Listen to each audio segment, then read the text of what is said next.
good night, and welcome to another thrilling evening of Xenogears that may be vaguely like Trigon this evening. And I say Trigon because I'm weird. Just ignoring the letter U entirely. Hey, Yeah. There you are. Hey, sorry.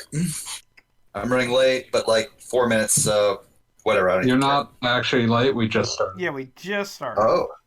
Wait, you just started streaming, or you just started like as in you just got here? No, we just started streaming. streaming. Like, we literally turned it on saying, oh, Okay, then. Beat is never on the edge of his seat for Xenogears, and if he's running late, I it's didn't okay. save. Hey, I might be. You never know. But no, you're right. I know you did. Yeah, no. I know. Me too. Self-knowledge. Hey, the it's a greatest lunar of all save knowledge. this week. Yeah, that was easy to identify. I think that's a save. A second save slot will produce a Luna icon. I mean, what's important is Luna is there. She's the title character. Yeah. Well, technically, the title is Lunar. Yeah, whatever. Ah, She's named Lunar. after the title character, which is the moon. Spoilers. ah. Wait, the moon is a character? No. The moon is a suggestion. I believe in the moon. Do you believe in magic? Nope, just the moon. What about For some moon reason, I thought magic? we could just leave this. Take the elevator. Borderline case. It's not something I'm going to go out of my way to affirm my faith in, you know. Everybody's so tired. Could not agree more. Really, it's every day is a long week.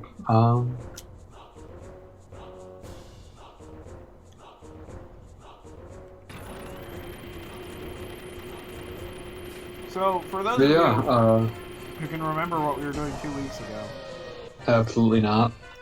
the I Black recognize family. this area, but I don't remember how it fits in the story. I'm trying to remember how to leave this place. But the Black family, like, introduced themselves, and they're a bunch of rad cowboys. Good old That's awesome. Billy Lee big Black. choice. I don't remember. Black is in their last name is Black, or Black is in their black? Last name is Black. Okay.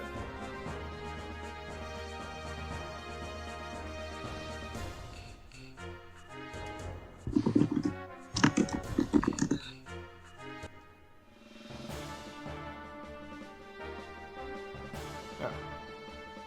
Wow, that is... It actually just went into a card game, and I guess that's happening. Oh, RPG card games are cursed. All It's of them. just- I'm going to pay this a moment heed because it exists. You didn't have to do this. You didn't have Why is to. the interface like this? Everything is weird. Realism. Is this? Oh, it's this kind of game. I hate these.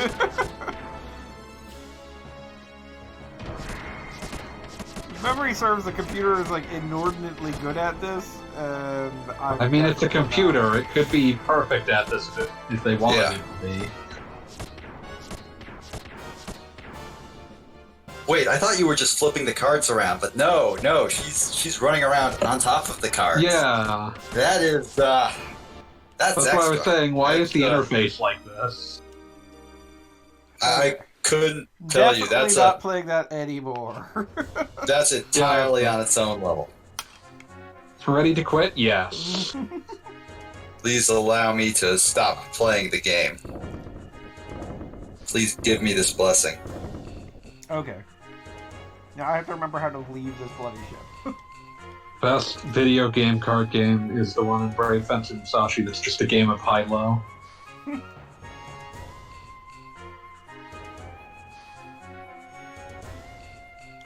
running somewhere on the deck. So Oh.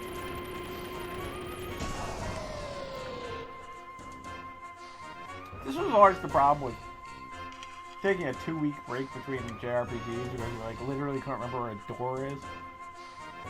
Don't make Oh, me yeah. pull up the Versus Books PDF scan again. That was actually the topic of the most recent Sean Baby won 900 hot dogs. Oh yes, the Final Fantasy IX. Yeah, God. great. It's a very different thing in the first An book. incredible example of a strategy guide refusing to strategize or guide. It was very much Square trying to pull you to play online so that they would have an easier time of finding you on for FF11, and it didn't work, I can tell you that. Nope. If anything, it made me hate the existence of it. Oh yeah. Oh yeah, nobody... There's no way that story of put in your code from this book into this online thing is ever going to end well for anybody. Play Online was also incredible because by the time they were done with FF11, it was this albatross that they were trying to disentangle from it. Mm-hmm. And never mind that, but just very important fact that the Play Online stuff just did not work in any conceivable way with the strategy guide. Like, it'd be like, look at this thing, and then you'd plug in that little code, and then it'd be like, we never did this.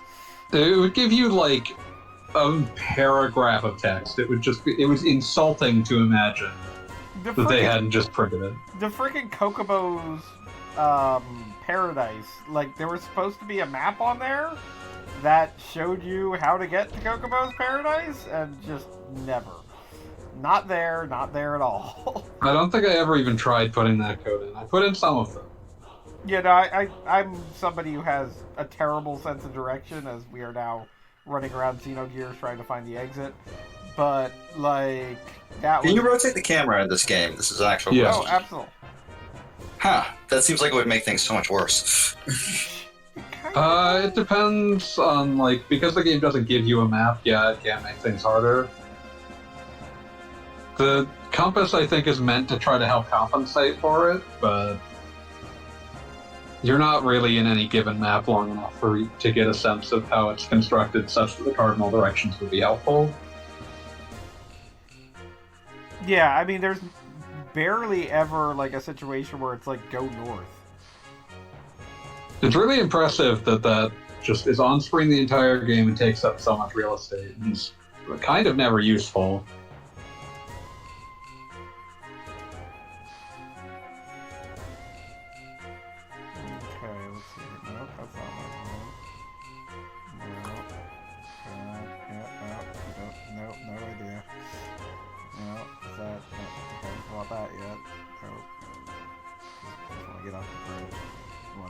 Are you looking this up?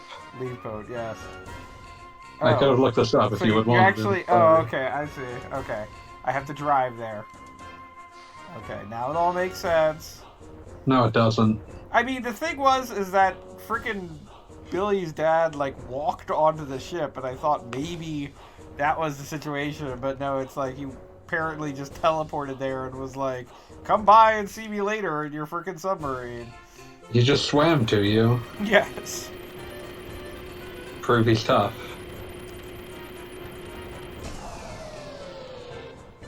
I thought we were at dock. When's the next cowboy RPG? It's been a while. Has like Japan gotten over cowboys? Because I mean, America sure has. I feel like around this era, like, you know, there was Trigun, there was this portion of Xenogears, there was the entire Wild Arms franchise. I wouldn't even say the entire Wild Arms franchise. Maybe half of them have a meaningful amount of cowboy content.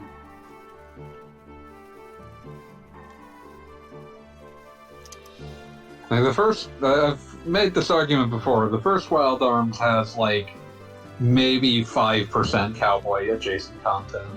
I mean, the first Wild Arms, I feel like, is cowboy content in the same way that sort of, like, Final Fantasy is medieval Europe, even though, like, 5 seconds in, there's, like, a airship or some kind of nonsense. I disagree, because the first Wild Arms doesn't even have as much of that the aesthetic as Final Fantasy does of medieval Europe. Like, but when they remade it as Alter Code F, it kind of gave me the impression... They tried to infuse some more of it in there. I want to say that, like, they were always trying for that, but it just, they were not there. I never got the impression they were trying for it so much as it was one small element in the giant slurry that is Wild Arms' weird world building. Fair. I feel like it became more pronounced as later games came out, but the first one, it's like your cowboy turns out to have been a fucking like robot from the fucking made by elves. Yes. Well, there was that. Well, no, yeah. Okay, And like the other characters you play as are like Locke from Final Fantasy VI and a princess who literally just hangs out in a fucking monastery at the start, so. I forget, what is Faye doing at this stage? He's sick. They should have had him say Final Fantasy VII while sitting in a wheelchair. I mean, like, he's pretty close to that at the immediate moment. Like, this is straight up, like, Tifa has to go deal with this. Yeah, I think it would have been funny if he just, like, mumbled Final Fantasy VII while sitting in a wheelchair. That would the be mirror reflection. The mirror reflection. It didn't have to go directly for that kind of upsetting description. Upsetting.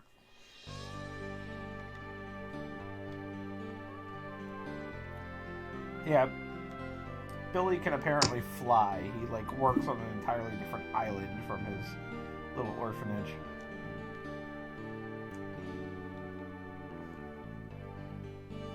I mean, big orphanage. Could be bigger. Rude. We will investigate. Sorry. Call it like I see it. And I see an orphanage You that wouldn't could give be me bigger. this one victory. Your friend, your longtime confidant, big orphanage. Ouch.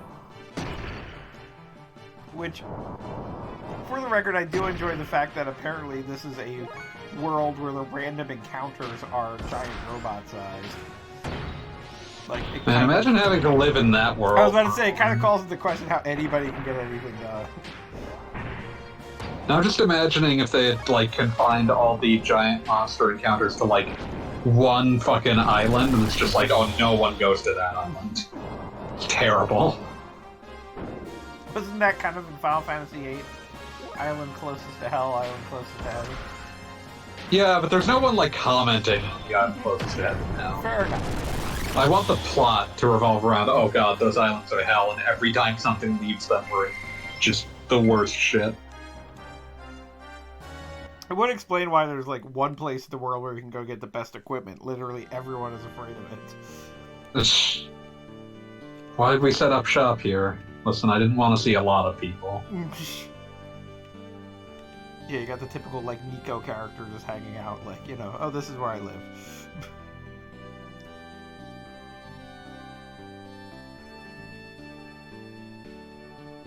Billy going to work in this, like, golden house up here. I realize it's probably not very audible on the stream, but Xenogears does have excellent world music. It's got excellent music overall. Yes. I was, before the stream, I was halfway to joking that the last stream will just be us listening to Xenogears Creed. I could live with that, man. I listened to that, like, my freshman year of college for, like, 700 hours on end. I mean, the real problem is that we would just get destroyed by a copyright drone. Oh, yeah. Sent to assassinate Gago Bob for even attempting it. The terrible, terrible fate. Anybody who attempts, you know, that. You've met with a terrible fate, haven't you? Why are we Now, there here? would be Just to something suffer? stream. I am here just to suffer. So are you. You are specifically here to suffer. Not necessarily. I mean, yes, but, like, you know, I don't have to. I Choose do, to. but yeah. I choose to. Yes, there we go. So we're taking Faye to a church where they can make him better. Can't believe The I just have to tell him the power of Christ compels him. Like, is it demon possession? Because, like, Dr. Satan is right there. True. Like, Bro has been, like, healing Faye for years, but I guess these guys are better.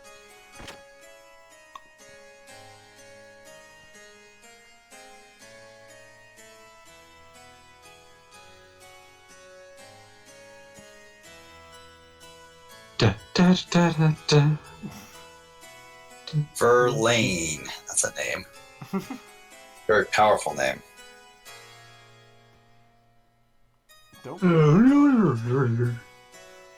So I do like that they immediately set up the fact that, if you recall from the stream 2 weeks ago, Billy's dad is clearly the coolest character we've ever met, and Billy is deeply embarrassed by him. That sounds like something I would, Oh, yeah, no, Billy's obviously a fucking nerd. I mean, if I didn't already know that Billy was, like, actually a worthwhile character, he definitely seems to be coded as evil, too, with the whole... He kind of has that look about him. Yeah, a little bit. He's got that vibe, you know? He's got white hair in an anime, which is always kind of a dangerous start. Yeah, you know, it's just... And he's also a church boy. Yeah, never good in a JRPG. Oh, yeah. A white-haired church boy in an RPG is a lot of warning signs. Just a lot of red flags, you know? So I assume that they knew what they were doing with that, which is kind of... I mean, you don't do that. You don't do that shit by accident. Come on. Yeah, so that's kind of cute that they did that. He's also got really unsettlingly piercing eyes. Yes. Yeah. Okay. Yeah. He's literally hitting every single checkbox on the way down. He doesn't have glasses that go completely opaque at random moments. They could have gone worse. Okay, they could have, but they did. They hit a lot of checkboxes. If they threw that one in as well, it would have just been like. That's it would have just been. It would have been just them taking the piss at that point. At a certain point, you just have to go, okay, we're going to tone it down just a little bit. Just so that they don't immediately see what we're up to. Yeah.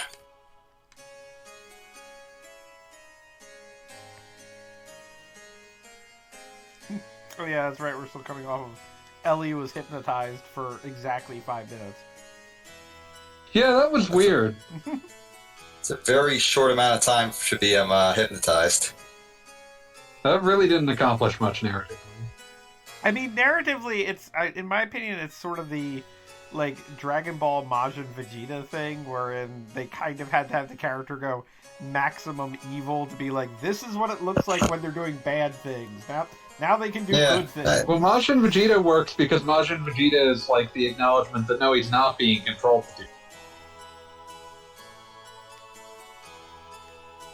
That's Vegeta actively choosing to go at maximum evil. Whereas, with Ellie, it's well, they don't want her to go actually maximum evil, so... But if she was evil, this is what it would look like. Yeah. And it doesn't quite work, because she sort of seems like she's sort of out of it when that happens. Not true.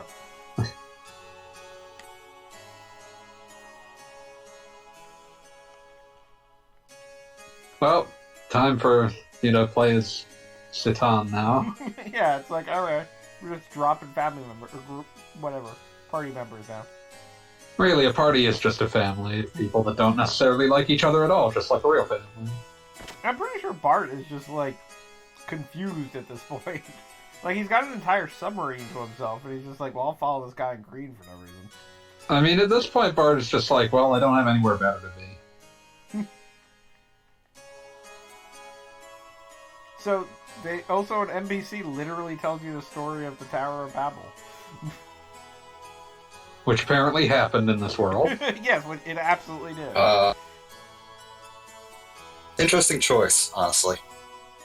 It's called foreshadowing. Also, it's a weird story to have in a world where there only seems to be one language. It's true. Yeah.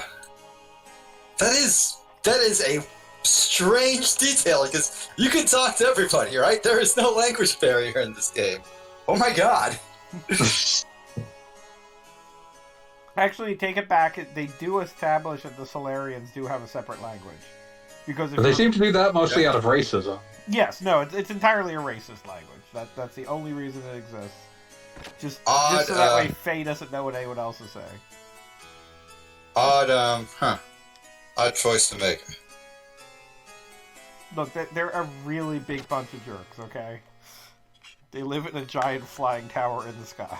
So Solaria is not a place that you're supposed to have much sympathy for. Alright, cool.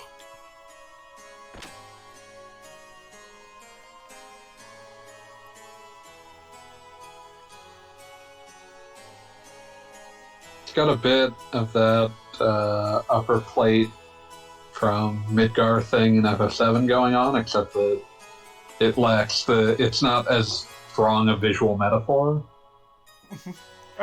I'm sorry, a giant flying castle in the sky isn't enough of a metaphor? No, I didn't say that it wasn't a concise visual metaphor, but it's not as strong of one because it's not as unique of one. Fair enough. The plate that is so inescapable that the underclass can never see any of the sky because of it, like, that's some shit. Whereas here, they just have an eat the poor mentality.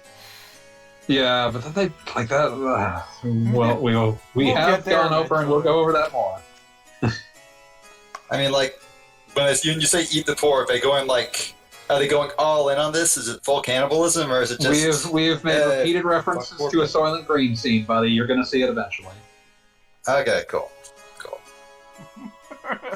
I would have known that if I'd paid attention, but I didn't. You weren't even paying attention. I'm not even asking you to pay attention to what's happening in the video game. I'm just saying, if you were paying attention to what me and Gogglebob have discussed at least 3 times. I mean, yeah. What do you think? It's kind of what I was going for. I do appreciate that your characters are now 2 grown men lost in a church.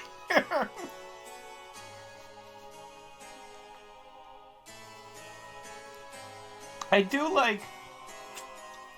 I don't know if it would be called subtle, but I do like the subtlety of this is a very obviously, like, crappy medieval church that has, like, a gigantic, sterile medical facility in the basement that looks like it's straight out of, like, the future.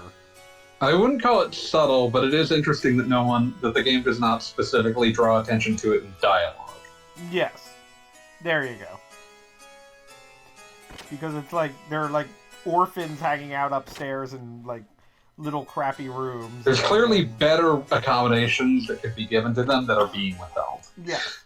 And by the definition of better, they appear to be, like, from a different, like, time. They might as well be from another planet. Yes. Can I jump off of this? No. That'd be nice, wouldn't it?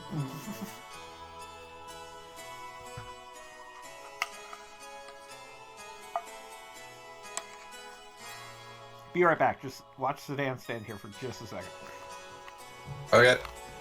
Nice work you did.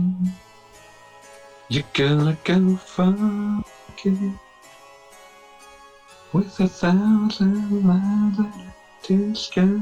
It's right between us. It's right between us. When you go away, nothing more to say. Keep letting you run for the night. Okay, I'm officially back. Show me how you're getting better. Okay. So now we are done dropping Faye off. also Ellie for some reason. Yeah, she is concerned. I can literally walk into a guy's room, be told that I'm not supposed to be here, and just run around like an idiot. That's I don't know what they call that, but it's something important. There's a lot of RPGs where like you'll wander around in someone's house and they'll be upset that you're there, but they won't actually have any capacity to remove you. They won't actually like tell you to leave. I think my No, favorite sometimes they'll even example, tell that's you to one thing- leave. You just can choose not to. It's a very polite society we're dealing with. I mean, there's a difference between that's left polite behind and it's got a doormat. Yeah. No, one of my favorite examples of like the video game just sort of breaking that convention would be in Twilight Princess, how the one Fisher girl will actually call you out on all the stupid shit you do. Like if you break her pots, she'll make you pay for them, that sort of thing. That reminds me of like my favorite dumb side thing in Skyward Sword, which is just there's like a fucking piece of heart just sitting on top of like this giant chandelier. And so to get it, of course, you have to jump on the chandelier, shatter it, and get the piece of heart. But when you do that, the person who owns the shop is just like, why would you do that? Don't you understand how valuable a piece of heart is? And it's just like, you have to like work for them to pay it off. I also think in Skyward Sword, one of the shop girls just like immediately just calls you out on being a weirdo, just based on the fact that you're a video game character. I was about to say more characters should have like issues with just everything you do, which also issues with like video game characters acting like video game characters. I mean, one big thing that I've always wondered about, particularly in the Zelda games, like, does everyone acknowledge that their economy is based on like one single boy destroying like octopus creatures that spawn into rupees, or is it just that Link has a really high-paying job that nobody's aware of? I mean, the weirdest thing about rupees is just the idea that like it's clear no one like mints them. They're just there. And the more that they expand on that concept, the weirder it gets. Because then they introduce the rapport. And that thing just raises a million questions. Oh, you just open there's no explaining the rapport. The rapport is beautiful, and it needed to exist just so that we could have that one image of Link holding up a rupee, but looking really upset about it. Yeah, just like glaring what the fuck at it. is this? I can't believe I touched this shit. Oh my god. The very fact I touched this means I lost money. Yeah. I mean, maybe like just looking absolutely just pissed. Maybe like all of Hyrule is somehow operating on like a credit system, and like rupees are just something that charges your essentially Hyrulean ATM card. Like, that seems like you're putting a lot of thought where it doesn't belong. I feel like if you go further down that road than you already have, you'll end up at rupees are just how they power their Bitcoin miners. Oh, and I just don't, you know. Hyrule is Earth after Bitcoin gets out of control. I would rather just not go there. The flying castles and everything, it's all powered by Bitcoin. A non-fungible flying dungeon. Yep, it's all on the blockchain. Also, the funniest thing about picking up the rapport is just the game describing it as, and that's a little bit sad. Just a little bit. How many different games Just a little bit sad. Huh? How many different games have the rapport at this point? It's not common. I think it's just Skyward Sword. I think it exists in at least one other game, but it is not common. Okay, yeah, the rapport. Yeah, it's in Four Swords, it's in Phantom Hourglass, and it's in Skyward Sword. Phantom Hourglass sounds cool. about right.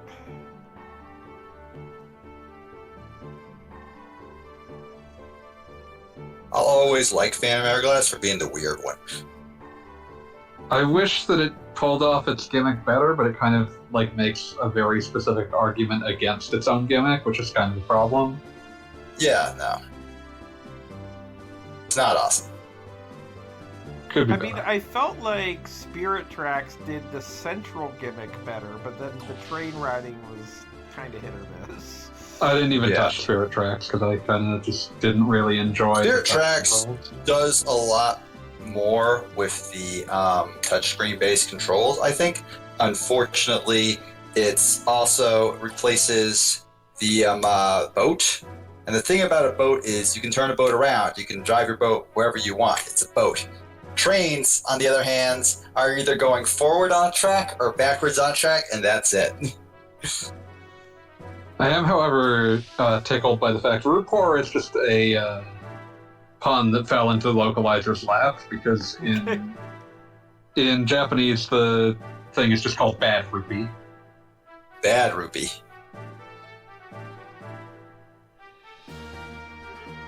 So they're just like, we can make this work better. RuPaul. They've got the chance. Oh yeah, when the world hands you an opportunity like that, you take it.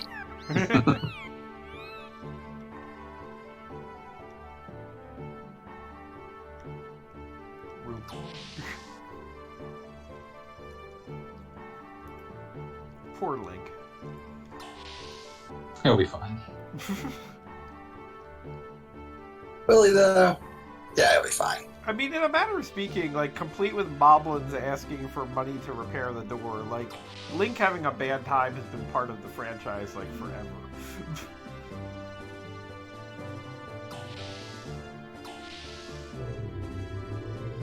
Like, it's just rough being the hero. I will be the hero and the villain.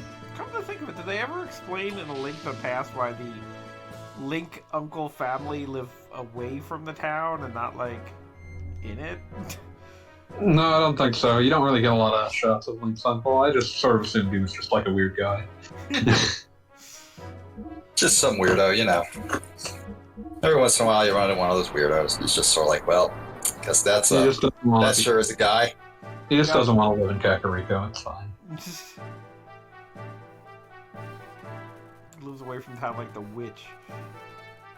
Listen, the witch is nice too. She is. I mean, you just bring her a mushroom and call it a day.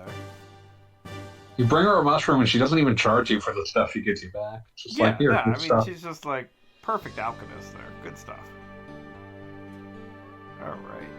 Moving our submarine.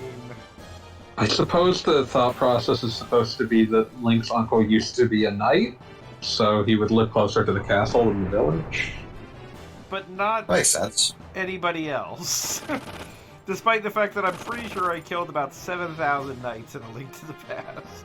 They were all corrupted in some fashion. Well, they were, but it seemed like Hyrule was not, like, shy about hiring greater than the town's entire population. I'm just saying, the current knights all live in the castle. Some barracks. That would make a certain amount of sense. Would explain why there's like 8 floors just trying to get up to your sacrificial chamber.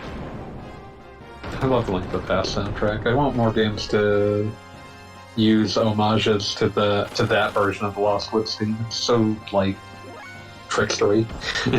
This is true. Sprightly. I don't know quite how to describe it, but it's got a very, like, mischievous air to it. As you then get robbed by random people walking around. I love all the fake Master Swords. I would love to see that come back as well. Yeah. I love the dialogue that it's like, you did it, you got the... No, wait. No, this is just trash. We're sorry. And you can do that before you're even 100% aware what the Master Sword is the thing, because I definitely did that as a kid. It's like, okay. I mean, Link would know what the Master Sword... Would probably have heard of the Master Sword at least once, so it's like, hey, free sword! Oh wait, this is garbage. This is just garbage. They just... Now the Master Sword rests forever. I think in that timeline that's accurate. I believe that's the last in the timeline. In that timeline, or not? It's the last. Yeah, it might be. I'd have to check the timeline again. It doesn't matter. Oh no, it's here. We're not actually doing it. We're just looking at it. Yeah, I was thinking. I was pretty sure you have Faye in your party when you actually do it. It's just right now. It's just It's that gigantic box. Impassably large tower that makes people speak German. As you do. Babel Tower. I see what they did there. Look away if you have any issues with like flashing lights. Oh jeez. Oh dear. Yeah. Maybe if you can when you post the video, like put in like a note of like a flashing light. Yeah, no, I did not even remember that happening, but that was unpleasant. It's like, okay, I get it. We're not allowed in. Talk to you later. I don't think I ever went to that area before you have to, so... I mean, it definitely screams, like, later dungeons. Dang, so... yeah, that is quite the seizure causer right there. Might Twitch rating is going to go down. Well earned, well deserved. Did anybody see that one Twitter post that basically said, like, if you have more than 6 viewers, you're in the top 30% of Twitch? You're in the top, like, 5% if you have more than 6 viewers.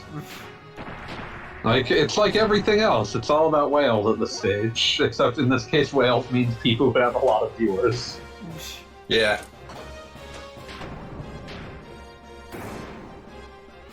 We're on a full boom and bust economy.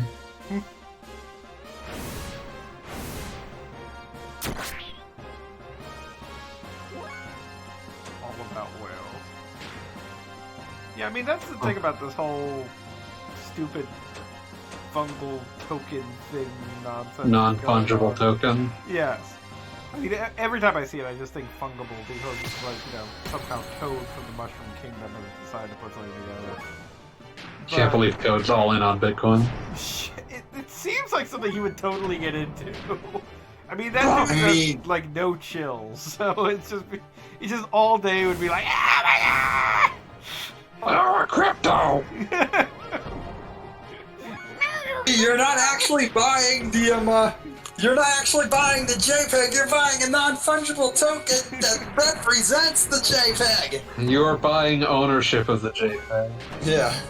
I mean, I get where it's coming from because Like that would be deeply silly but understandable if it wasn't also a disaster. Well, I mean that's the thing. Like it's like you see stuff like particularly the whatever dude who made the We Live in a Society comic. He was trying to do a fungible of it, I think. Yeah, I think he was just trying to get in before anyone realized what it was. I don't think he had the worst of intentions. I just think he was a dumbass, basically. I mean, I don't think it's one of those things, from that perspective has bad intention because, like I completely understand, like, that image, the We Live in a Society thing or whatever, with the guy... We should improve society somewhat. Yeah. We should improve society somewhat, like, yeah, that one. In a matter of speaking, if that was a song, he'd be a millionaire. Right. But it is a meme... And despite the fact that it's reshared, like, probably something like 7 times a day... Like, non-fungible tokens won't prevent it from being reshared. Well, of course that, but I'm just saying it's just that you get to... It's like naming a store after someone. You just get to say, that's mine. Right, and it's kind of like, I created this, and in some way I'm being compensated for it, finally. And, like, it's bullshit I get the, like, urge. But yeah, I get the urge. Like, if you could just, like, suddenly have, like... When you get to some of those famous ones where it's like, oh, this is selling for like $200,000, like I can't pretend I wouldn't be tempted. Oh yeah. Yeah. And legitimately, the thing is like, you know, as ever, it's based on whales, but there's somebody out there who would look at, you know, Casey Green's "This Is Fine" dog and be like, "This is fine." I could own that. If he that. sold that as an NFT, it would go for hundreds of thousands of dollars. Right, exactly. And it's like I totally and get it sucks. wanting to exploit that. Wanting to have some sense of financial security would be nice. Because I mean, yeah. I bring up the Casey Green one because I don't know if you saw, but I want to say like the new. I'm totally getting this wrong, but somebody can look it up and get the actual details on it. But I want to say like the New York Times made like some random comic and claimed that it was the best political comment, but like they awarded the best political cartoon of the year to what was essentially just a parody of the "This Is Fine" dog.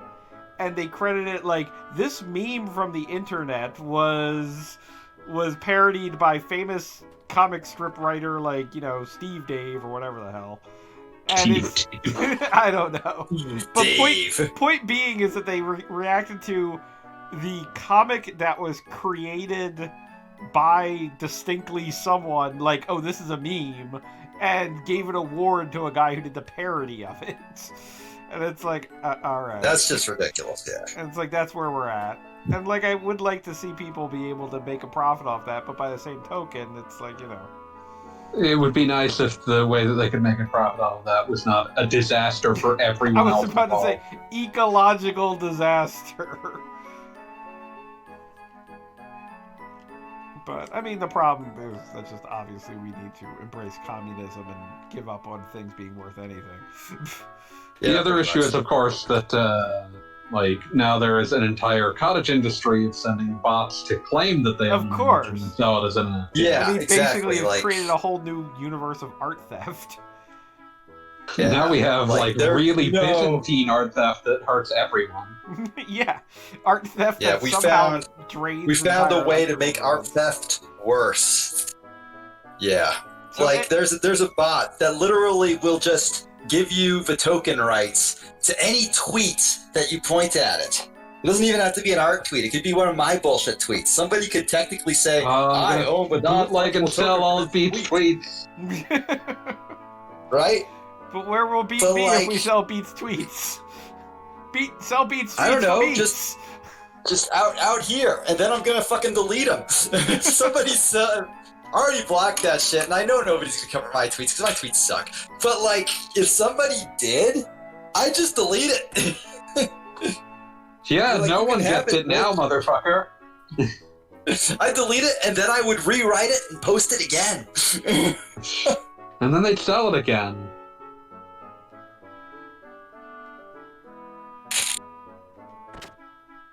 Vicious cycle.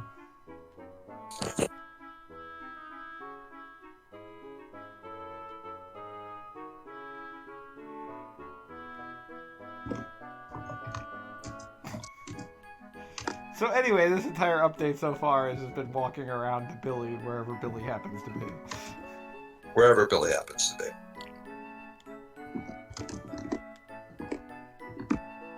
That Billy feller, he sure is someone. So the adults in the party are now going to go drinking. I think that I mean, happened last fair. update too. I don't blame them. Why are you all here? Get out of my house!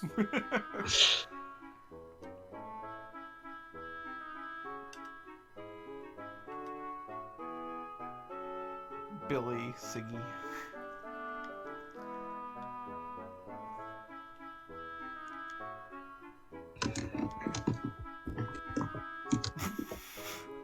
So anyway, these guys used to be roommates. Have a nice day.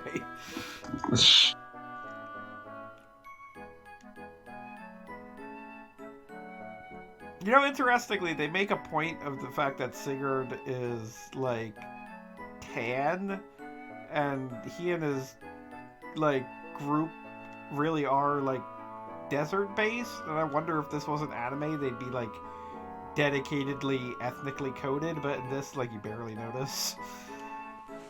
I mean, a lot of anime would probably not bother either.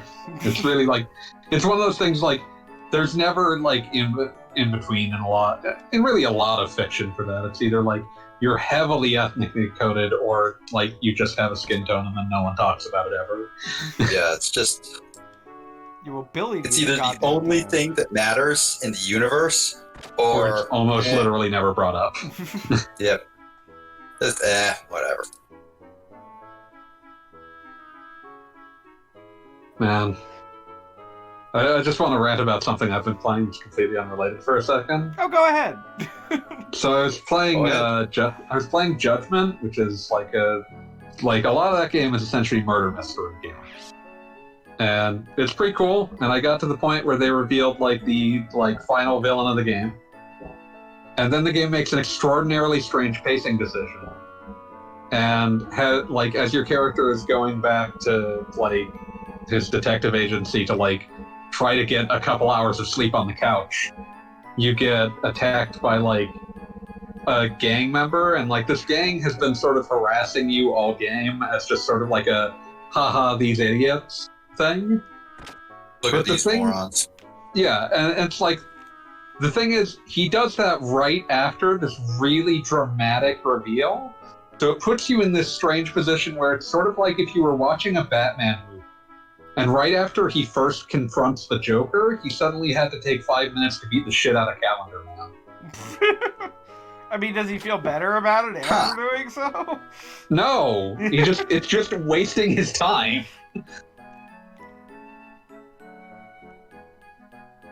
It's very strange.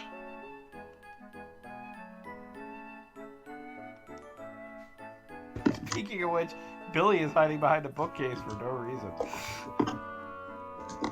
That sounds like Billy. We've so far established that this guy looks like a villain and has a secret room in an orphanage. I mean, yeah. And he works for a religion that, in a JRPG, is never evil. Really? And speaking of which, here's Uncle Stone.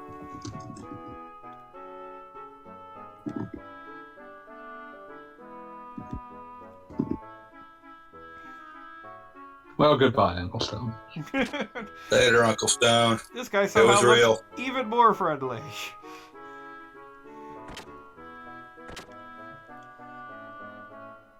Now he's got the actual glasses. Someone has to. Oh, wow, yeah. Like, if they didn't give anybody the glasses, we would all be complaining about how they ripped us off. Oh, finally. This guy just looks like, maybe I'm just not getting a good enough look at him, but to me, just sort of looks like I expect someone to depict someone who's supposed to be coded as Chinese. I don't disagree with that, but I mean, it could go either way, because in my opinion, like, I see the Chinese thing, but also this is the exact thing that appears in like a JRPG or the Persona series, which I guess is a JRPG, where they have a character whose character portrait is always smiling, and then when they're revealed as the obvious villain, then their like whole face just is like erupting with anger. Turns into a skull. Yeah.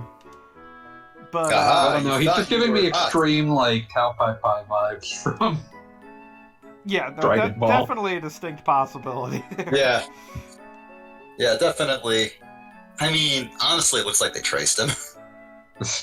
I mean, it's mostly just that it's a really specific and generic design. Yeah. Which is a weird combination to have, like specific and generic, but it's just like, this is how you code someone as like vaguely Chinese and like sort of Kung Fu affiliated, I guess. Yeah, I was about to say a Ranma character. Sort of Kung Fu affiliated.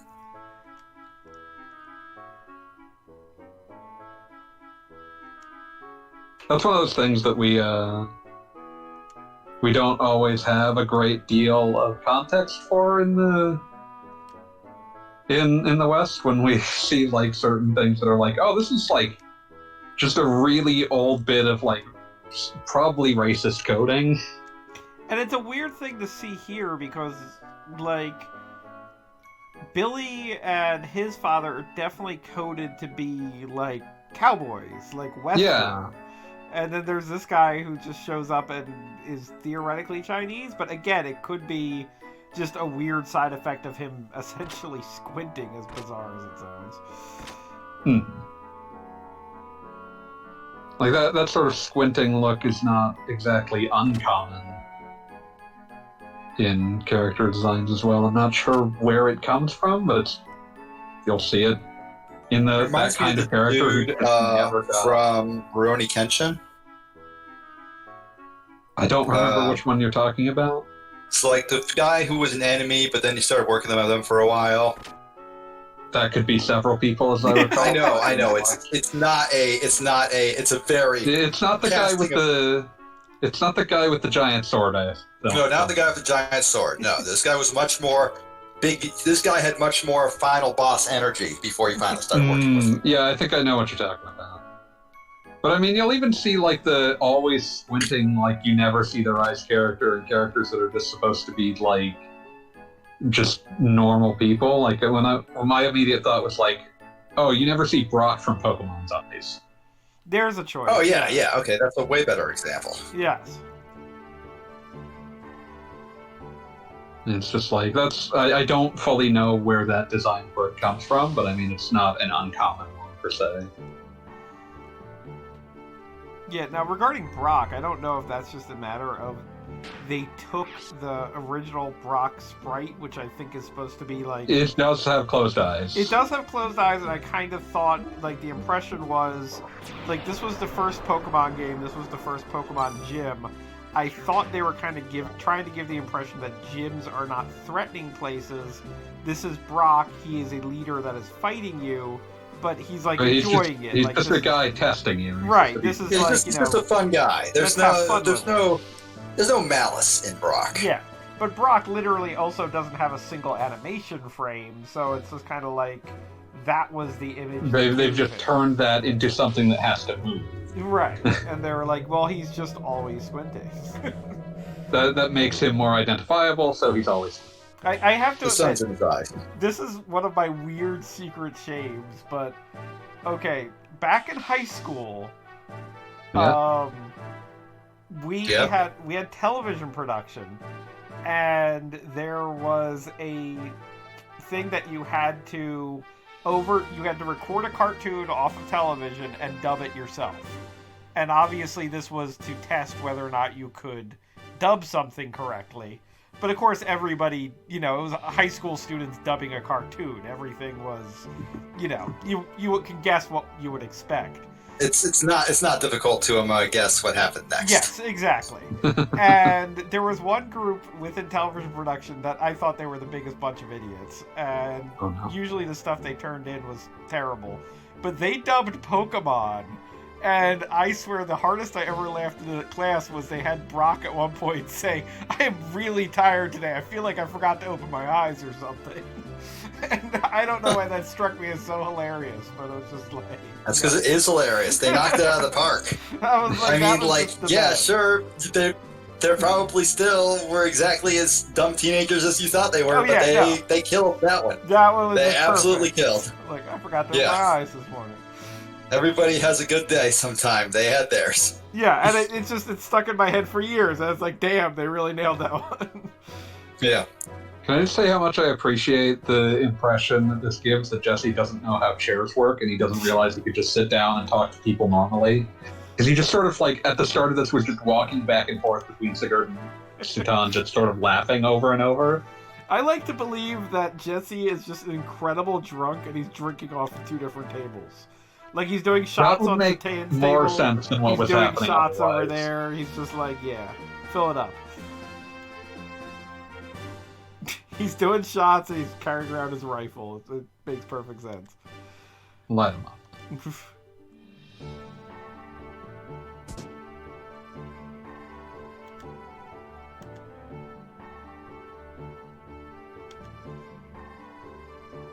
Well, that blows it. We need more JRPGs where the characters don't get to the dungeon du jour because a character got too drunk to do it. You know what? I support this. Now I'm just imagining a game giving you a character that's overpowered, but taking them out of the party by just saying that they're too hungover to go dungeon crawling right now. And you can try to get them to come with you at your own peril. But their stats will be like 1/10 because they can't be bothered. Oh, no, I would think that just they're so hungover they don't want to do anything. You can then fight them to make them come, and they will completely defeat you. Like, that is the other option, but I'm just imagining if you force them to come along anyway, they're so out of it that their stats are like 1/10 their normal stats. Yeah. No, I'm sorry, but that just reminds me of Beyond to Beyond, where they curse Samson 5 seconds in, and that was just the worst. Well, that's hardly even the beginning of why that game's the worst. I wrote an entire article about why that game was the worst. I sat down and tried to play that because I wanted to have at least experienced some of just about every PS1 JRPG, and that game is just miserable. God, that game was waiting for Final Fantasy VII. That was the one JRPG coming off of frickin' Chrono Trigger that I bought for the PlayStation before Final Fantasy VII. And it was like, it's a wonder it didn't put you off the entire Enterprise. I mean, it was just so miserable. And I tried so hard to engage with that. Like, I swear, it wasn't until I want to say I was like 18 before I could admit that a video game could be bad.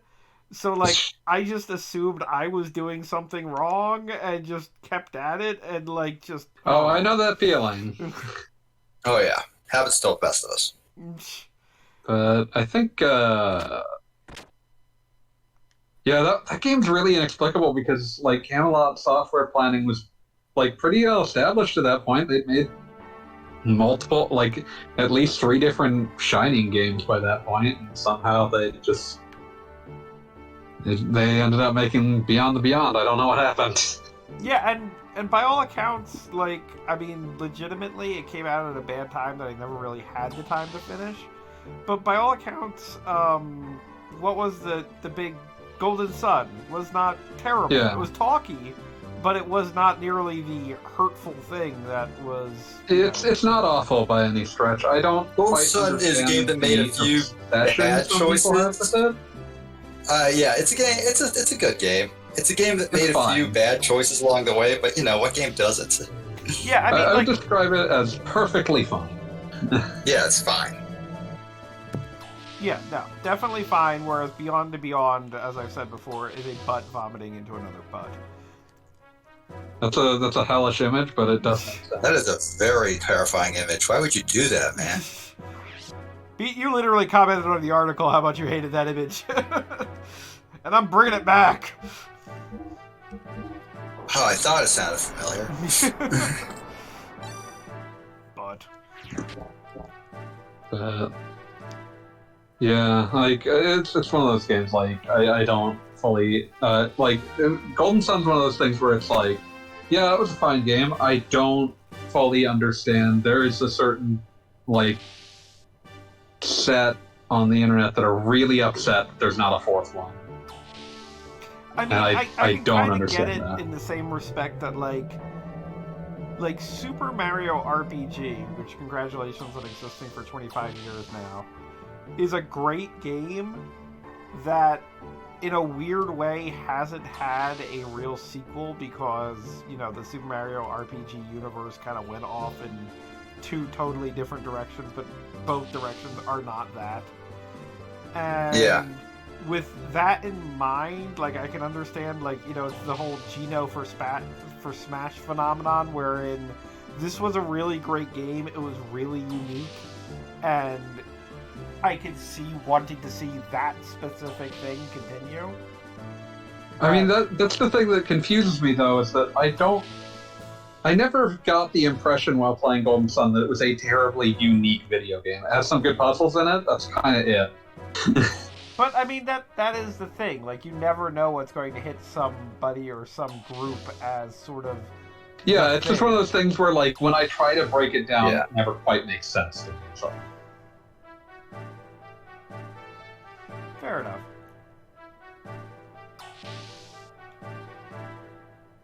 I mean, it's one of those things where in kind of like you talk to another generation and you find out that some random cartoon that you only remember for seeing once on the Disney Channel for 5 seconds is their most favorite thing that has ever existed.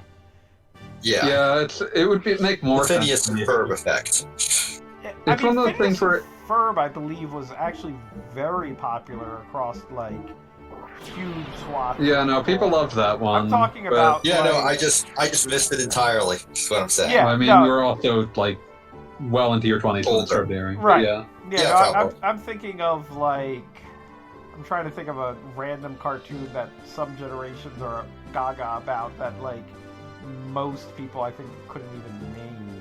Well, I wasn't even like I did want to interject to say like these are the people that I've seen that really love it. That confuse me are people that are like within a year or two of me. So it's not like it's one of those like, oh, you just had to be there. I was there. I just don't get it. But yeah, I mean, if you want like when I think of like things where it's like this is for another generation that like it means a lot to them and I don't fully understand. It's like that freaking like 2003 SpongeBob game that Oh yeah, Zoomer that they are did the obsessed remake with. for. Yeah, Oh yeah. and it's like, oh, I guess this was huge to them. It's like, and you play it now, it's like this is a perfectly coherent little like Mario 64 clone. As this game is not broken in the slightest. Yeah. I mean, it's a I mean, solid 7 out of 10 sort of game. Except for the one pause glitch that can skip you straight to the final boss. Yeah, but I mean, That's kinda Mario broken. kind of has that too. But it's so. also awesome, so whatever. Which, Yeah, but like the way I describe it is that it's like it is to anyone for whom it was not a core part of your childhood. It's like this is a perfectly fun 7 out of 10 game. Yep. But if it was your childhood, it's like this is very important to me, and I understand that on some level. which also brings to mind the other thing that also recently occurred to me. I've seen a lot of people that are excited about various Crash Bandicoot things, and which is like. I mean, I wouldn't be excited right now, given that right after releasing a new one, they shuttered they completely shuttered it. They sent them off to work in the salt mines of doing development support for other things. But yeah. But yeah, no, in general, like, I get Crash Bandicoot is huge for some people, and like, particularly when Team Racing came out, like, I saw a lot of people that I felt like were almost like closet Crash fans be like, oh yes, this is back, this is great. And I was like, wait, what? But the one thing that actually kind of is weird to me, that has occurred to me, is that, and I might just not be in the right, like, universe for this to be a thing, but I feel like there should be more people that want to see a Jak and Daxter revival, but there aren't. Oh, they've all given up. Yeah, no, it seems they've all like... just given up. That one just is like that's the case of the dead dare not trouble the living. Like the key to like those games is that Sony really only supported them for about 4 years. Like Crash Bandicoot, even though a lot of them were bad, Crash Bandicoot games were available for like 10 or more years continually, and then went away. Jak and Daxter games, there's really only about 4 years of that being pushed as a primary franchise, and then it goes away and never comes back. Makes sense. So it's just that much more of a limited time. Yeah, like there are Jak fans. There are definitely Jak fans. Yeah, no, I mean, I was just thinking about it, that I'm kind of surprised that there isn't, like, I mean, you see petitions for all sorts of crazy games that I feel like were things. Yeah, I think it has more to do with just the fact that there's like, it was a limited period, so where it was a major relevant franchise, so you kind of had to care about it a lot when it was new to care about it now. And like the smaller period of availability just means that there aren't as many of those people, even though those games sold really well. Yeah, and I definitely remember it being one of those things that was like promoted to like all the right channels, by which I mean Cartoon Network. Oh yeah, no, it was something that, you know, they wanted to get a nation of 10-year-olds to play, and sure enough, they got a nation of 10-year-olds to play it. It also doesn't help that it lacks the furry appeal of the other two things that Sony was putting out at the time. The furry appeal? Well, what? Jack's kind of furry. He's got those ears. No, he's more like an elf. No, he's like an elf. He's definitely more elf than furry. Like, I mean, like, you put that next to, like, and this is, of course, no shame. It's just, like, I've definitely known furries that were very into Sly Cooper or Ratchet and Clank. Much more Sly Cooper, but still, like, you know, I've definitely seen... Much more Sly Cooper is, like... Sly Cooper was, like, custom designed for everybody who liked the Robin Hood movie. And the Robin Hood movie is why we have furries. Full stop. Well, a current breed of furries. I was about to say, yeah. I still blame Chip and Dale Rescue Rangers. Sure, fair. But, like, the Robin Hood movie was definitely the originator. It was a absolutely, like, enormous milestone on the, like, furry, like... It was just the Manchurian act. It was just a Manchurian activator, but... Yeah. I have to watch that again. I haven't watched that in years. What, Robin Hood or the Manchurian Candidate? Either, but mostly Robin Hood. Manchurian Candidate or Robin Hood, this is important. Nah, you really don't. It's honestly pretty boring. Like more boring than you would think. God, I want to say the last time I watched it was on VHS. I think I have seen approximately a third of it on VHS. I have seen the whole thing multiple times, and that's why I'm telling you it's honestly just kind of dull. But yeah, like it's just one of those things. It's like I feel like, it doesn't the love of the furry community will give a lot of groundswell to petitions for something to come back. And Yeah.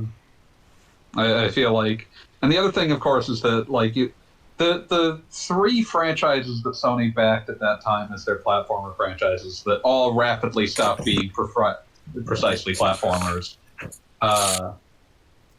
All of those games kind of had such a wildly differing tale of what ended up being done with them. Because, like, Jak, the franchise got, like, the second that the PS3 came out, that franchise was basically dead in the water. Naughty Dog immediately moved on to Uncharted. Then you have... sorry, brain slow. Then you have Ratchet and Clank, which kind of just never went away. Yeah, Ratchet and Clank has been one of those. For a while, weird I think that was little- kind of to its detriment. Yeah, it's just kind of like there was always just kind of a Ratchet and Clank game to point to, and it was just kind of Madden-esque, and it's like some people are excited about this, and we're moving on. In the first 10 years that franchise existed, there were 11 games. They just went nuts on releasing that constantly. And I think that it's kind of been helped by the fact that they've now moved on to, like, maybe once every 4 or so years you'll get a Ratchet and Clank. And that's probably healthier. They don't change that much. It's sort of like watching NES Mega Man move forward. Just like, there's just not that much difference here. Yeah. And then, of course, you've got Sly, where the developers of Sly, Sucker Punch, did not make another Sly, but another company did. And it's also a case where it's clear that Sucker Punch really wanted someone to make another Sly, because they kept referencing it in, like, really overt fashions, to the point where if you play the first Infamous and look at the protagonist's bag, like, there's just a Sly Cooper logo sitting in front of your face the entire game. It's a very strange thing to think about, but yeah, those were just handled very differently, and that fourth Sly game is pretty good, unless you care about the overarching plot of Sly Cooper, in which case the fact that it ends on a cliffhanger after the third one had wrapped things up means that there's a problem for you, but it's a pretty good game. This is a very strange thing to see happen. Like, well, what is... Also, why is this weapon called the Godfather? I guess it's a joke because your character's a priest? Maybe? That's what I associate with the Godfather. Well, God, Father... No, I get it. I mean, this is the same franchise that eventually... Well, not the same franchise, but this is vaguely close Essentially to the same franchise. Chaos's holy gloves, which the implication was that they had holes in them. So they let his power seep out so he could beat the shit out of things. And he was also holy. Chaos has all the energy of that fucking Futurama joke where, like, they're all pretending to be Santa Claus and then Zoidberg comes in and just says, and I'm his friend Jesus. That... So close to just making that character Jesus in Xenosaga, and they pulled back at the last second. I mean, Like, they still probably were just disappointed. like, ooh, I'm we're sorry. gonna get some nasty emails about You this. wanna- It was probably Chaos someone is from Namco who was just like, no, you can't. Because they still basically said that Chaos was like Jesus' power. I'm forcibly... Yeah. Now I'm thinking of the G-Wiz episode of Aqua Teen Hunger Force, where, like, Frylock is trying to reference the idea of Jesus without saying Looks like who it Ted is. Nugent. But no, I mean before that, where the bit where he's just talking about, like, because, like, Niwad guesses Elvis, and he's like, Did live in a now I remember graceland why of he sorts. guesses Elvis, because he's like, Died and went to... died on the sea. Went... sea, commode, Elvis.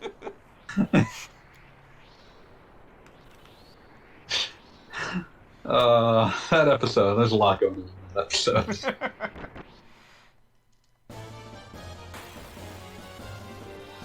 Brilliance in stupidity or something like that. Okay, hey, we actually have a battle for the first time. It has been a while. Like, how far are we into tonight? Like, it's an hour. We're an hour in, and I don't think it was we have a non-gear battle. Yes. Oh yeah, there were a couple of random, like, we're traveling the world map battles. Which mean a lot. Also, Billy looks sick. Why does Billy look sick? He either looks really sick or really pissed. So Billy, as anybody may have guessed, if this is your first time playing or seeing Xenogears, is our Gun Fu character. The gun that can be neat. Just enjoy hanging out with Billy Gunhammer. That's his name now. Horrible battle posture. He's just tired. Who can't relate at this stage?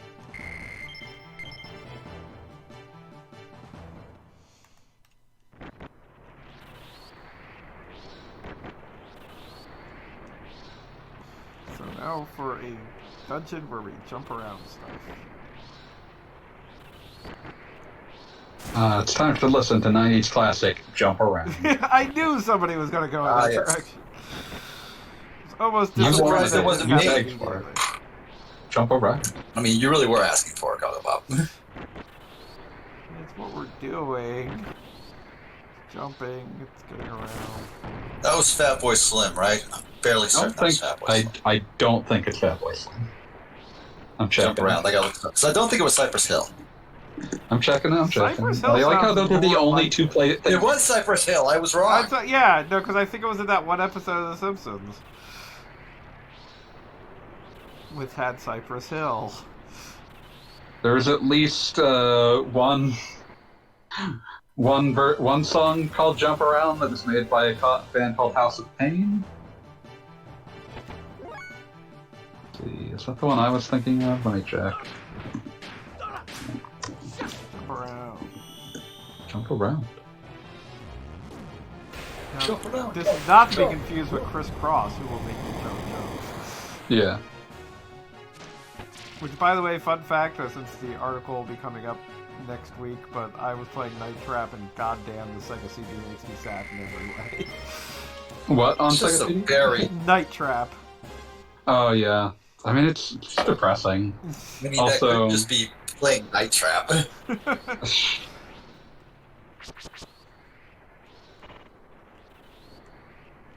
Polygon like whips, interacting with his very obviously sprite. Some weird shit. It's tough to do, but Also, what the hell version is I was your thinking nerd? of was That guy looks like he's already been beat half to death just by existing. for the record though. I looked it up. The jump around I was thinking of was by House of Pain, Hooray? which was a one-hit wonder of I think mostly Irish American Bostonites.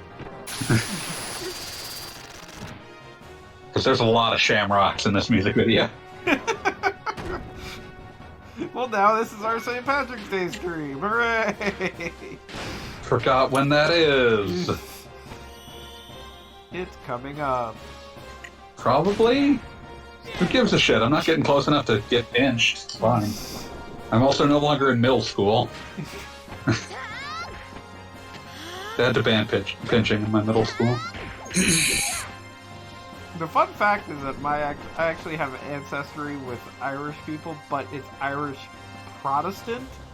So my mother, being a gigantic jerkwad, always was like, "Oh, you should be wearing orange," and maybe wear orange at least 1 year. And just no. That is. My last name starts with Mick. Well, then there you go. My last name starts with Nick. I just figured that would just demystify the ancestry.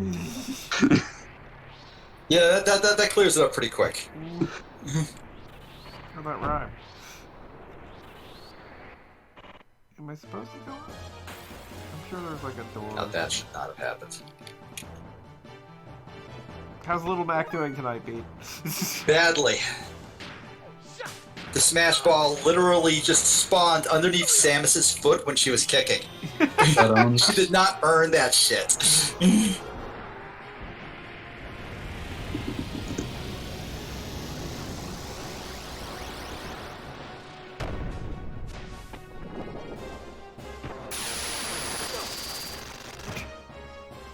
I love that these things can just create giant buzzsaws out of nowhere. Like, the funny thing about the Xeno series in general, complete with, like, when Xenosaga has you fighting unicorns, and, like, now the sentient robot slaves are in Smash Brothers or whatever. But, like, when this franchise wants to go goofy, it goes goofy. You gotta. Like, it can only take itself seriously so long.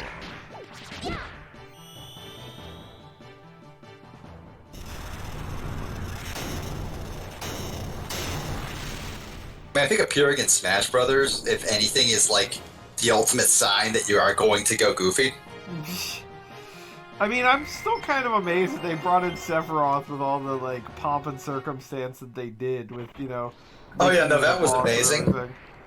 My favorite thing about like his character, like in actual gameplay, though, is that every time something like either really ridiculous or really embarrassing is happening, his head is always turned so you can't see his face, just like the back of his head, because they just don't want to like rob Sephiroth of his dignity by having him like get trampled by a horde of Yoshis, or like smack against the screen like after I'm falling off into the distance. Complete with the voice acting stuff and the fact that Square seemingly like is only sharing Final Fantasy VII and not Final Fantasy the franchise with Smash Brothers.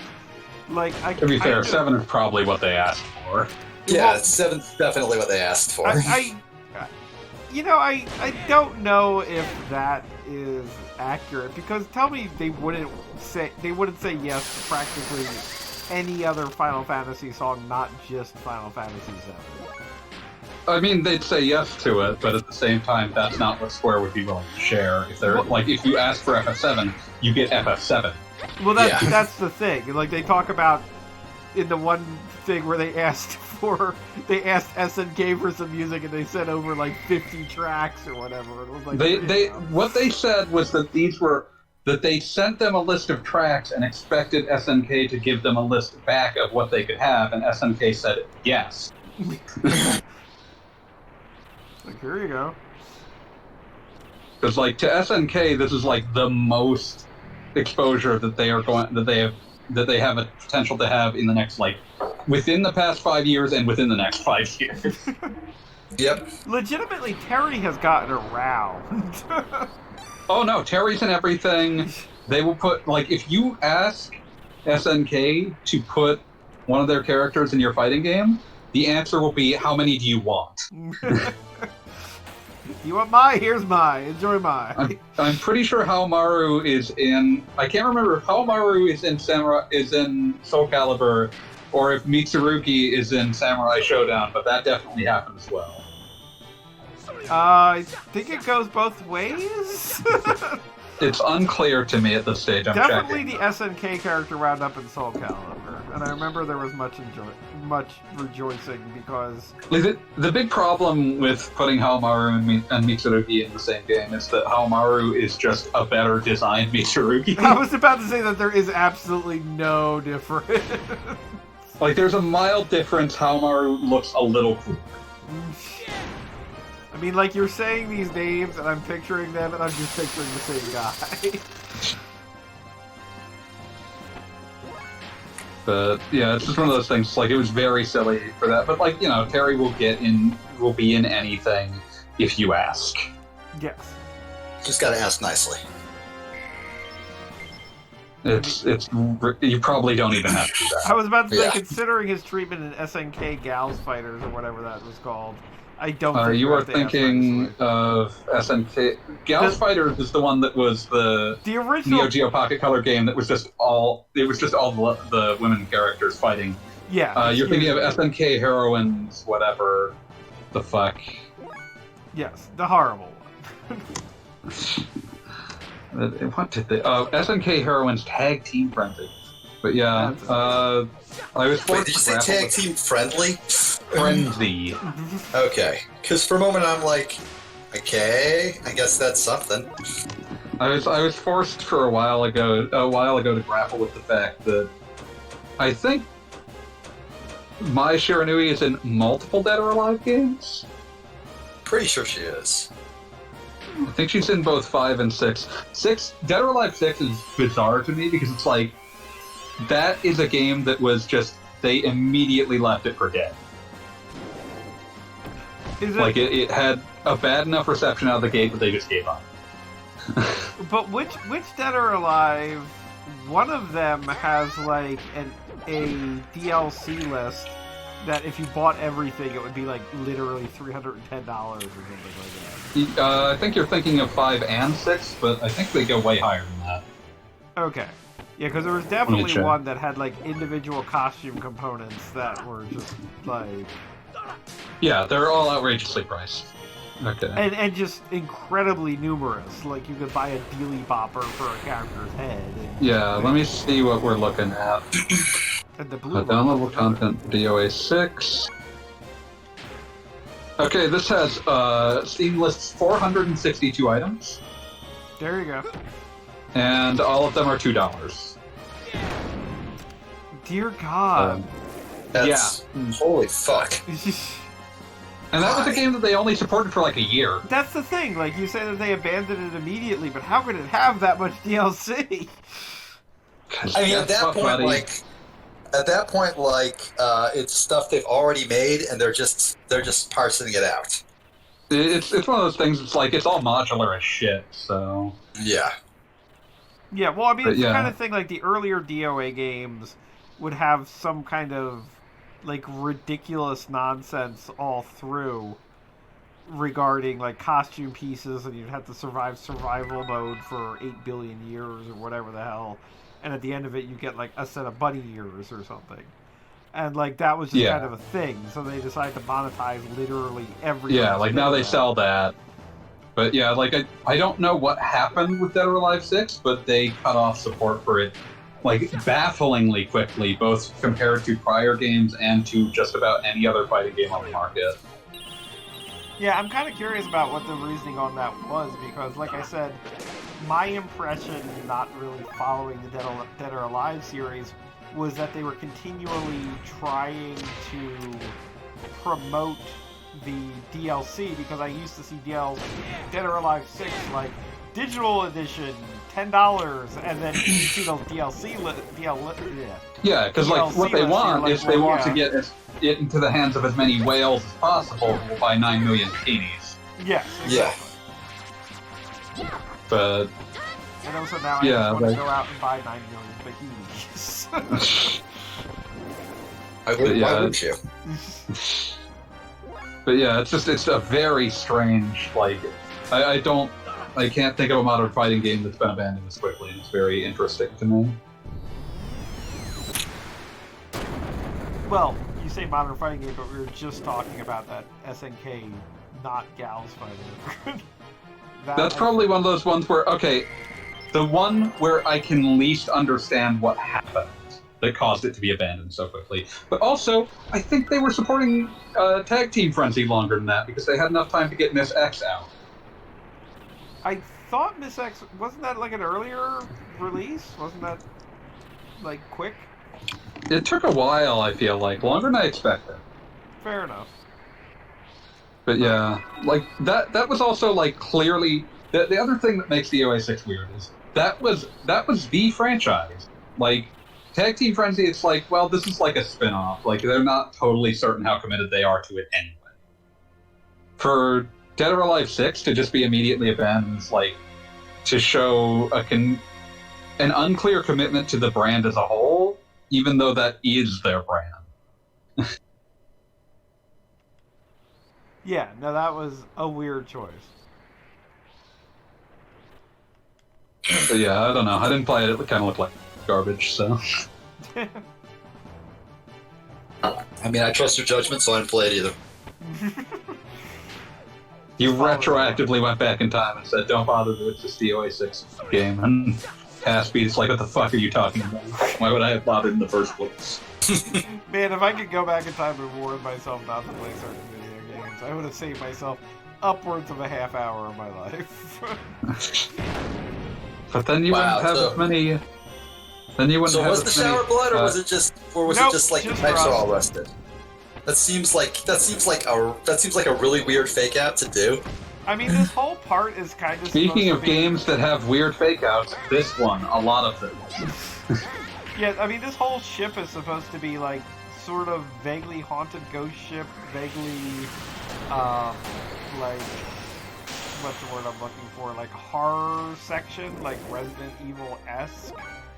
And I guess they just did that to kind of take a piss.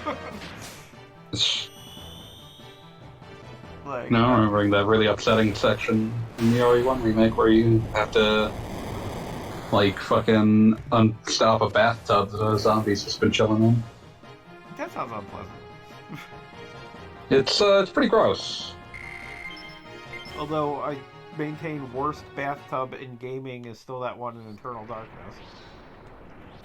Oh yeah, Get for sure. within that. Oh, it's your own corpse, and the bathtub's full of blood. Oh, okay, yeah. That's good.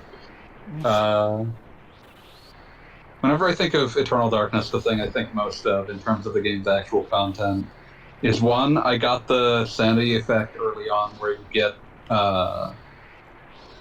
where the game pretends that your controller came unplugged and then like just has a bunch of enemies stab you to death. And that confused me when I was playing it for a second. So, like, good on them for that one. And the other thing I think of is the chapter that ends... Like, most of the chapters end with your character dying horribly. Yes. But there's one chapter that ends with your character merely being committed to an asylum for the rest of his life. Very memorable. And I think a lot about his, like, final line where he's just, like, screaming at anyone who happens to be nearby, "May the rats eat your eyes." And I always wish that I had like a nice, clean, just short video of that to throw at people because it sticks in my head a lot. I'm sure somebody's ripped that. I'm sure somebody's ripped that wave. I was about to say, I've never found like it. I could do that. Because Eternal Darkness has a very excellent, like, chapter select once you've completed it, so... Oh, yeah. But, the other things I remember are Paragon, and the one, the chapter that I think, like, the actual content of it stuck with me the most when I first played it was the one that was the like, French page trying to get to Charlemagne. Oh, yeah, that one's great. And, like, him slowly just rotting alive. And my absolute favorite part of that, which, spoilers if anybody listening cares about Eternal Darkness or something like that, for how old is that game now? It is 20 years old. It is 20 years old. I didn't need to know that. But anyway. Actually 19. It came out in 2000. But my favorite part is that you can then go to that same room, like, however many hundred years later, and he's still in there, zombie-fied, walking around. Yeah, it's real unsettling. Yeah, that's actually a very effective bit. Yeah. I don't think that game is necessarily worth going back to. But not really. There's good bits in it. There are good bits in it. I don't think it holds up on the whole. Yeah. Yeah. No, it had its clever moments. Yeah. But it's now old enough that they can't maintain like any sort of patent on a sanity system, so... Remember when Diak tried to like run a Kickstarter? But it wasn't a Kickstarter. It was designed to look like Kickstarter, but it definitely wasn't a Kickstarter. Yeah, it to was get to make like it another had a one. thing at the bottom that said even if they don't make all the money, that they still get to keep your money. Yeah, like it was pretty much the most predatory bullshit you could possibly imagine. Not Like the most really. obvious scam. Yeah. It's incredible. Very Yeah, impressive. everything to do with Silicon Knights after that is hellish, and Dennis Dyack is a hell Oh, yeah. person. Oh, yeah, he just sucks. That sucks in general. The most fun thing to reminisce about Dyack is the shit about go look up interviews with him circa the release of Metal Gear Solid Twin Snakes, where he is just on. I always forget. some, Was like- he the guy who did an interview in bed with two models who definitely had been paid to be there? I don't think that was him, And although he just might have felt been. very uncomfortable, or was that Mark Kerr? Also, enormous. I've never heard the story, so I don't know which one it would be. The thing that was very funny to me is, like, Dennis Dyack, I don't think it would have been Dyack, because at that time he was very much into beard-stroking pseudo-intellectualism. So, like, I just remember him as the one who did an interview where he talked about working on Twin Snakes and being advised by Miyamoto and Kojima, and described that as being mentored by Plato and Socrates of game design. That And it was- is perhaps the most Dyack thing anybody has ever said. It's an incredible, like, and then of course, like, within 3 years he would be going on to podcasts to complain that the concept of previewing a video game was immoral. So just a real special man. Yeah, like, that's the thing, though. Dyack actually was mentored by both Kojima and Miyamoto, and somehow he still ended up as Dyack. He still pissed away every he had Every a ounce lot of of goodwill. pull for a period. Yeah, he had a lot of pull. And pissed away literally all of it in record time. Incredible. Like you could literally coast for the rest of your life on what he had, and he threw it all in the trash. Honestly, if he had just taken Too Human on the chin, he'd probably have still gotten more work than he did. Oh yeah, like if he just... And then it turned out that, like, he had fucking stolen the engine. That was one of those things, like... recalled. It's one of those things where it's a lot of he said, she said, but there is, in fact, a court order to recall all copies of the game.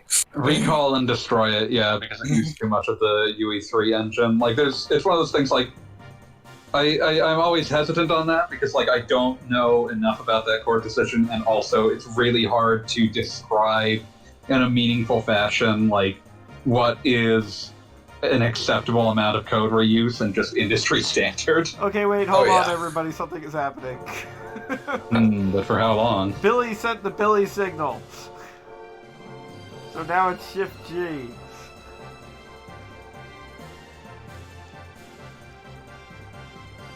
This is the only reason you ever need to have an orphanage. It works for I mean, Professor Xavier, it's gonna work for Billy. Like, you could have an orphanage for the orphans. I No, assume they're... that'd be silly. You need to put the orphanage Gotta put them to work.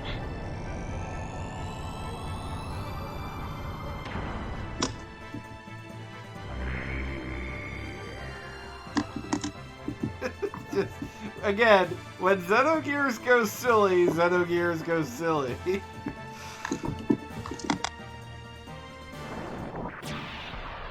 just had children summon a giant robot. I mean, that is... Oh, man, I'm trying That to is think of just, delightfully like, silly. I was going to say, I'm thinking of like 15 different anime that could be referencing. And also, given the time frame, I really want to say that the X-Men movie stole this idea. I mean, David Hayter was plugged into video games at the time. He did the screenplay for the original X-Men. He did? I had no idea. Yeah. See, did he do X2's screenplay as well? I can't remember.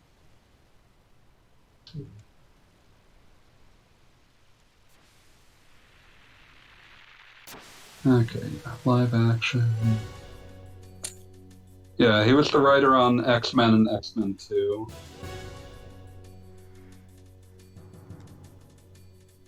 There we go. We got a giant zombie, we got a giant robot. This is freaking Godzilla time.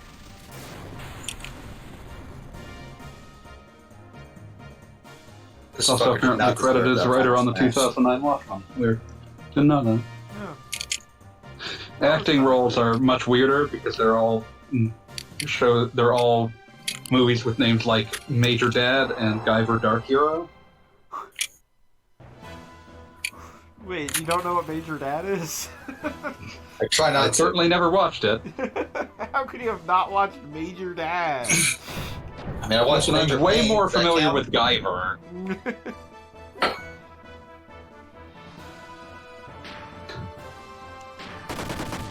And to be fair, Guyver Dark Hero is better than the original Guyver. I mean, is that really saying much, though? No, not really, but Guyver Dark Hero is at least fun.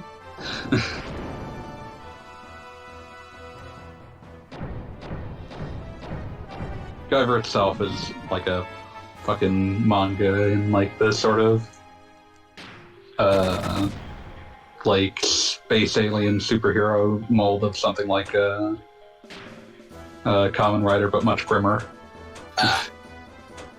Of course.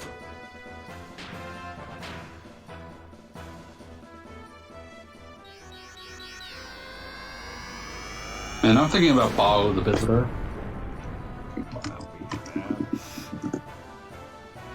Why are you just gonna be thinking about Major Dad the rest of this spring? Yes.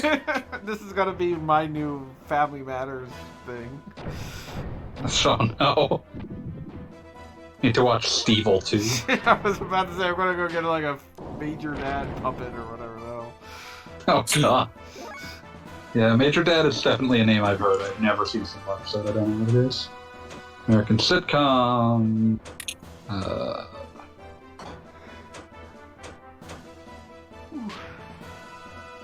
I was recently thinking about the guy who made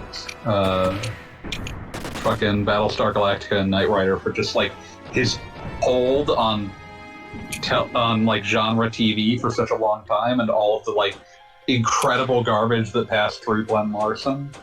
I'm gonna pull up some of these names because they're all incredible. Let's see things that he's listed as creator on.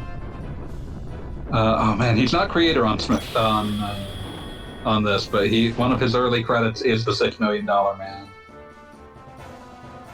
Quincy M.E., Hardy Boys and Nancy Drew Mysteries, Battlestar Galactica, Sword of Justice, Buck Rogers in the 25th Century, Misadventures of Sheriff Lobo, BJ and the Bear, Ha! Galactica 1980, Magnum P.I., Fall Guy, Knight Rider, Manimal, Automan, Masquerade, Cover Up, Half Nelson, like all of these like incredibly low quality but very amusing to look back on genre television of like the 70s and 80s is probably got Glenn Larson in it somewhere. Because a lot of these like that is not even half of his credits because it's all just like he'll have like a writer or director credit on things with names like Simon and Simon.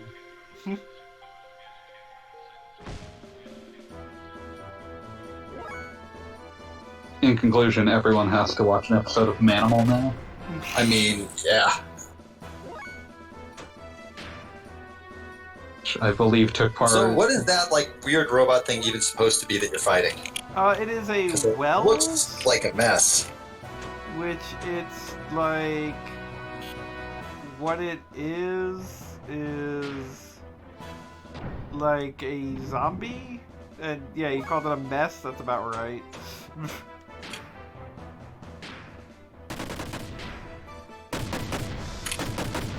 Like it's a Godzilla zombie. God Zombie. Ah, the big boy zombie. Yes, exactly. Godzuki. You ever think about Godzuki? I try not to. It's a general rule. Most important of the many Godzilla and Sons.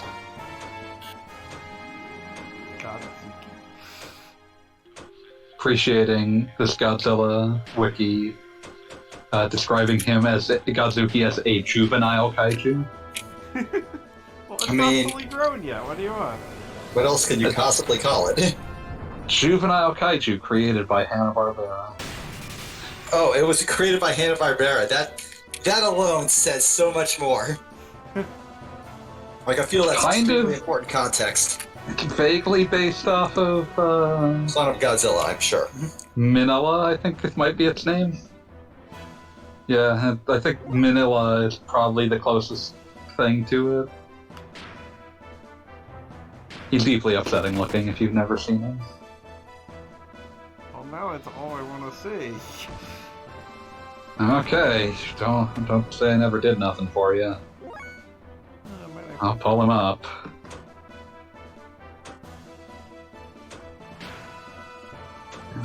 Here. No, it's not what I want. There. Wow, I just skunked that pyro. Awesome.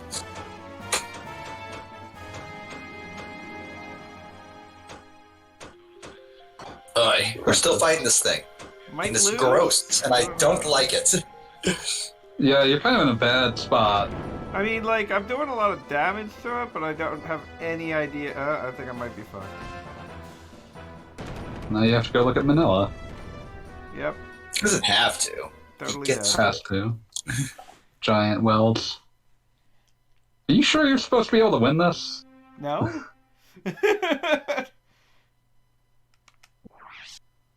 I mean, you have like a million of all items, right? Aren't there any like all heals from? Not for Not for gears. gears. Well, shit.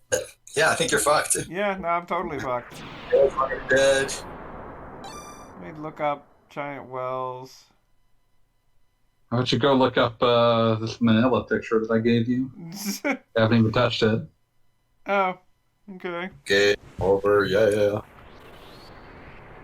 Game over. Yeah, it's a game over. It's a standard game over. I think that might be the first time we've seen that. Yeah. No, it's good we got to see it. It doesn't have as much character as the FF7 Game Over. I really like that one. Man, best game over ever is still Chrono Cross. Oh yeah, that's awful. that should not be. Which Game Over are you talking about? Best Game Chrono Over? Cross. I don't remember what that looks like at all. That was the one that you could get it at practically any point in the game, but it had like a sketching of Lavos on the wall and was kind of like this is the only connection to Chrono Trigger you get for 50 hours. Yeah, I don't remember that at all. I'll look that up. Now, I'm equipped with a Z charger. Charge restores 500 fuel. That should have... Oh, wait. Is it fuel or HP? It says fuel. Yeah. I mean, if it says fuel, then it probably means fuel, but these things tend to lie. I do love lying. Restores... Also, did someone just join? I thought I heard the book, but I'm not sure. No one's Also, I'm fighting a fucking Pokemon trainer, Olimar, and there's nothing worse in the universe. What does that mean? It means somebody who literally just has items set to only assist trophies and only Pokeballs. Oh, yeah. Their entire strategy is just to stand on the middle of the stage and run around and grab everything before you get a chance to. I respect that. I don't. I fucking hate it. I'm playing as Little Mac. It's difficult enough for me to even get on the stage. Yeah, but you move pretty fast. You could fight them at their own game. I try to, and I am now. Haha, get fucked, you fucking alien. Wow. That's what he is. This made Little Mac sound really racist. Isn't from Supergirl universe. I heard half of that. Daytona. So how much game do Anybody you who have to realized replay? that much on grabs is a Only bad the person. boss Just stuff, full so- stop. Oh, thank God. And I win. So did you figure out what you did wrong? I theoretically made it too big. How were you in control of that? There are two different ways to fight it. One is you can use Ellie's ether stuff, which will make it larger but have less defense. Or you could just use Billy's ether gun, which is slower, which doesn't sound like something I like doing. But Doesn't sound like you got a lot of choice. Yeah. Options are limited here.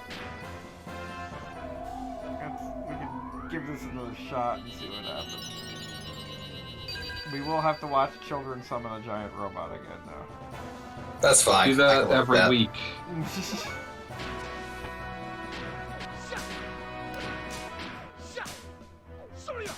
I'm thinking about the fucking Zetai Muteki Raijano. Which was, can't remember if it's late 80s or early 90s anime. It was just about an entire school of children commanding a robot. And They have a goat for a class pet. well, that makes sense. Man, fuck this guy. I don't want to fight him. Olimar Pokemon trainer. Yeah, no, he's awful. He's just the Pokemon. worst. I mean, I do have to say that there's something that, like, whenever people are talking about Smash strategies, like, I do feel like can use items well is something of its own category. But by the Sure. same token, somebody who only does that is a pain in the ass. Yeah, no, it's like I got a Pyra Mithra combo earlier today, and all they did was just Pyra Side B, which is the worst fucking thing for Lil Mac. Just absolute garbage. Much They like did it everything like else 40 for Lil times. Little Mac is No. a There are bad things. day. Little Mac has options. There's just not a lot of them. But that one, they just did that 20 times in a row. At which point, I just, with no stocks lost, just jumped off the stage and ended it. Jumped off 3 times. I didn't care how poor of a sport it was being. The way I see it, I play this game to have fun, and if you're that fucking annoying, I'm not having fun. Therefore, you have failed me. On a side note, I really do enjoy the side B. That's the boomerang, Fatality. right? Yes. Yes. And fuck you, I hate you. I hope you die. It's just such a... I don't know any other way to describe it than it's just such a chunky move. Like, you can't do anything while it's doing it. But other than that, it just kind of, like, is this big, like, screw you boomerang thing. And, like, that's that. I like it. I for having had essentially no emotional attachment to the Xenoblade 2 characters, like, I just still have not gotten to that game yet. But I am really enjoying how those characters play. That's enough.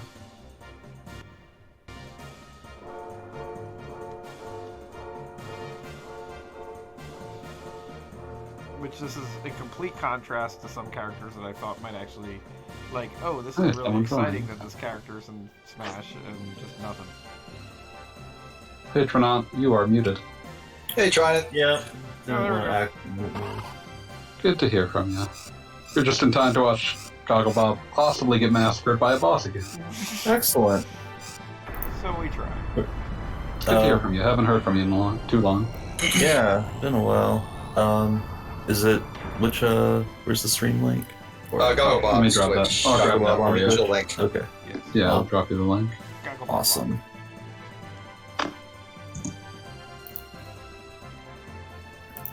There are robots. There it is. Excellent. You ever play any of the Xeno games? Only a little bit of Xenoblade. Well, then you're just as confused as Beat is. Well, though I did watch a friend play a lot of Xenogears 1, which I guess is this one. Yep, that is what this is. I don't Also, believe there there's is a no Xenogears 2. There is no Xenogears 2. And The world is not ready for Xenogears 2. I mean, Yeah, some people are, but I'm not. Smashes. yeah, I recall my friend never beating it because of reasons, and that's all I know. Because it was Final really Dungeon does bad. indeed suck, so that might be it.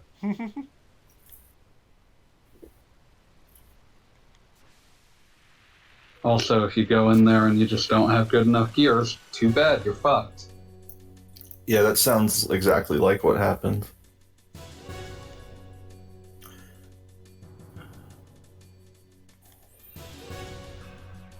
But now Goggle Bob has to fight a big zombie thing.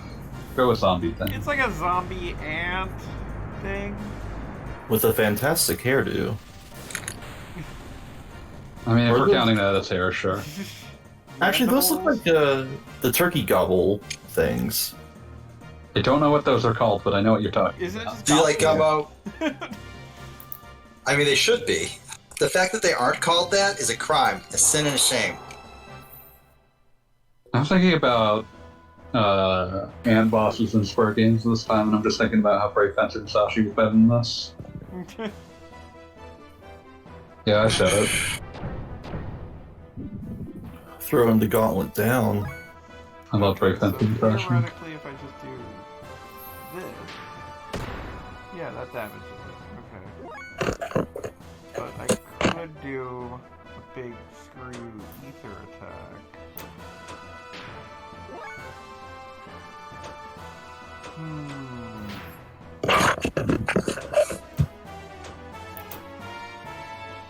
Dun, dun, dun, dun. Dun, dun, I dun, could dun, just dun, try dun, dun. this. Just to see if there's anything interesting here. Nope. Oh, that does damage. Answer's always no. Okay, no, that I should not have done that. Story of your life. Oh, he big. You're getting bigger. Big boy. The big boy. Yeah, maybe don't let him get any bigger. Who's that? This is a weird battle because it seems like what Kishi. you can do. Oh, hey, Kishi, what's up? Hello. Kishi, tell us how this battle works.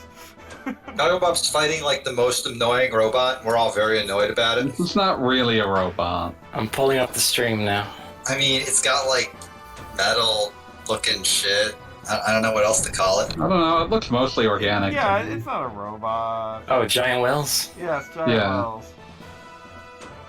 This thing had some kind of gimmick. Yeah, Looks like a- exactly. Yeah, apparently it just gets bigger if you use ether attacks on Yeah, that's it. definitely true. And Gogglebob got wiped last time for using too many ether attacks. It gets so big, so strong. That was exactly what happened. It's the big boy. He's growing so much, so strong. So He's basically, gonna get himself some justice. the best answer is to just only use Billy, I guess, which is like sad. That's an obnoxious gimmick. That's Yeah. a very like upsetting way to 'Cause, go. like, I And don't- what? Particularly since you fight a boss before this, I don't want to risk it because I don't feel like doing everything again. You have been using Wild Smile in every boss fight where you have Bart, right? Yeah. No, not so much. Because that's like the best Sure, why ability not? in the game. And what Enemy will accuracy come down. Is that how that works? of those? Yeah, you can stack it a few times too. No, it Oh. actually is. Wait, I just want to make sure it doesn't like make him grow. Nope, still makes him grow. Fuck. Make my monster grow! Well, if he can't hit you. I mean, that would be nice, but I feel like we're not going to get that lucky. I'm not sure it affects his hug attack, but we'll see. The hug attack. Prime! Oh wow, it did. The next attack did miss, so maybe we're going in the right direction here. Prime for action, baby. Prime. Mm, Prime to explode on the streets of the city. I'm sorry I caused this. It's okay. To deliver you from the Musical And- interlude. eating. Yep. That's what we're doing now. Listen, the The Ultraverse Prime Sega CD theme song is incredible, and it has a flute interlude. It's beautiful. I'd watch a dance number based on this Xenogears fight. It was made by it was a Tim Follin song, and for some reason it's like the only CD song he ever wrote, and it's ridiculous, and everyone should listen to it. I'm gonna put it in the chat.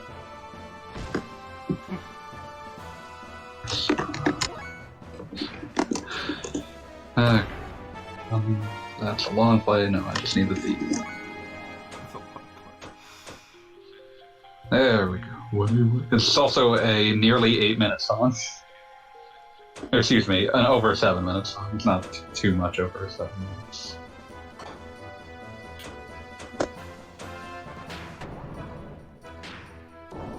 Okay, I can do a little bit of damage with Bart now. He's big enough and not defensive enough to do that. So this is news to me because I am not somebody who pays attention. But Xenogears is actually one of the few games that JRPGs that were older that actually paid attention to like reducing stats on like boss monsters. Yeah. I didn't know it either my first time through, but Yeah, no, wow, I There's a lot of did not. debuffs in the game, which is the problem. yeah, that's true. Yeah, I guess the whole like use stat reduction against boss monsters didn't really apply before like what? The 2000s? Yeah, because I mean, the first time I remember it being relevant in Final Fantasy is like Final Fantasy X. Like, there were a few random things amidst them, but that was the first one where I really thought, like, you know, accuracy down was actually saving bud. I mean, the most important spell in a battle in FF10 is fucking haste. I was about to say, and anything that impacts the speed makes a huge difference in that game. Hasteska might be the most powerful buff in that game. And doesn't Titus have, like, an early, like, cheer move that kind of does that? Or It am I thinking raises of else? something, although it's not a speed buff. I think it's like an accuracy or evasion buff. But I seem to remember that being useful, and that was a thing. I forgot that one of the beautiful lyrics to Ultraverse Prime theme song is "He's a lawmaker doing what he knows." Is it making laws? No, it's Yes. beating people up because he's based off of a 90s superhero comic. Oh, there you go. Yeah, I've got So- giant wells down on its knees, so I'm basically doing something right. Oh, he's gonna get himself some justice.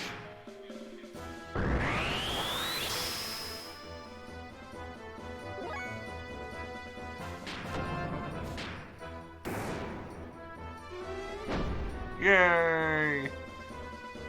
The giant wells has been defeated. We can all watch the flash in But peace for how long? forever. I'm too busy listening to the Ultraverse Prime theme. I just got what you said, and it makes me mad. Just had to throw that one Took out me a- there. Took me a moment, but then once I got it, I was like, "Oh, that's a shame." I wasn't listening, so I don't know what it was. Just stay the course. He made a reference to the CW's The Flash, Oh, I don't know anything about that other than it is except like what I've yelled at you about it, probably. pretty much. Not even that, really. I Oh, mean, also, Goggle Bob, have you used Aerods since you got access to them? No, I have not. And I was going to in that battle, but then I got afraid that I would make it too big.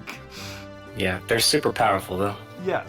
Yeah, no, I understand. I believe even in that fight, if Ellie's a little bit higher level, she can, like, one-shot the thing. But again, I was afraid of another failure, so... That's fair. And now I'm going to save, so we never have to do that again.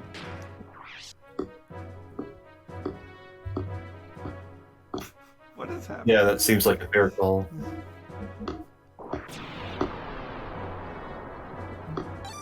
Is somebody entering, like, their pin code in the background? No, Yes. it's in my Just clacking my fingers against my computer It's like, while is listening to all anyone using an the ATM right now? No. Oh, I just got to the flute solo. Just dude going ham on a flute, just all over the place. Just Jethro telling it. Yeah. You never heard such fluting. Oh, the game never even, like, there is no point in the game where the game will actually play the full 7-minute version of the song, because after 3.5 minutes it goes straight into a, like, gameplay demo that plays its own music. You have to listen to it on the CD player. Yeah. You gotta want it. And you should want it, because it's incredible. Tim Follin is, like, one of those composers that, like, was never assigned to a single good video game, but wrote a lot of good music anyway. That has to be a thankless existence. I'm gonna go look up the list of things Tim Follin was on, because it's incredible. Like a lot of Spectrum games. like a lot of European composers, he was mostly in the demo scene, and having his music in a video game that was commercially released was kind of beside the point. Let's see, Amiga Port of Ghouls and Ghosts, Bionic Commando, Black Lamp, Bubble, The Sentinel, Future Games, Vectron, Starfire Birds, Subterranean Striker. Like, you can just tell what kind of games these were just by the names. Also, half of them are Spectrum games. Oh yeah. Renegade, Which Bionic Commando? Scumball. Huh? You said Bionic Commando? Yeah, it was like the Amiga port of Bionic Commando. So, port of the arcade game. Yeah, which is not great. And it's also, he's only doing arrangements on that.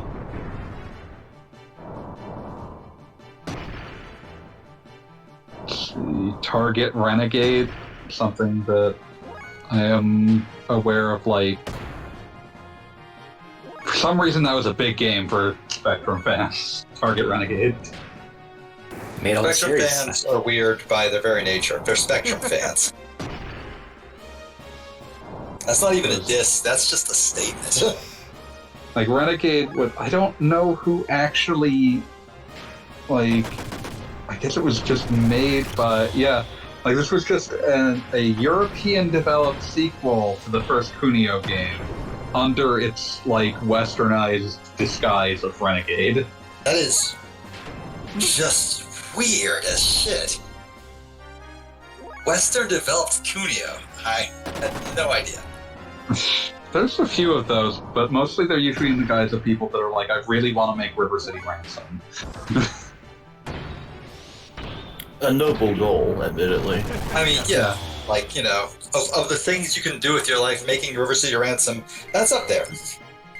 A lot. I'm just looking at these names, and they're such, like, 80s European computer game names, because they're names like Peter Packrat, Psycho Pig QXB, Star Paws, Sky Shark. Sky Bizarre how...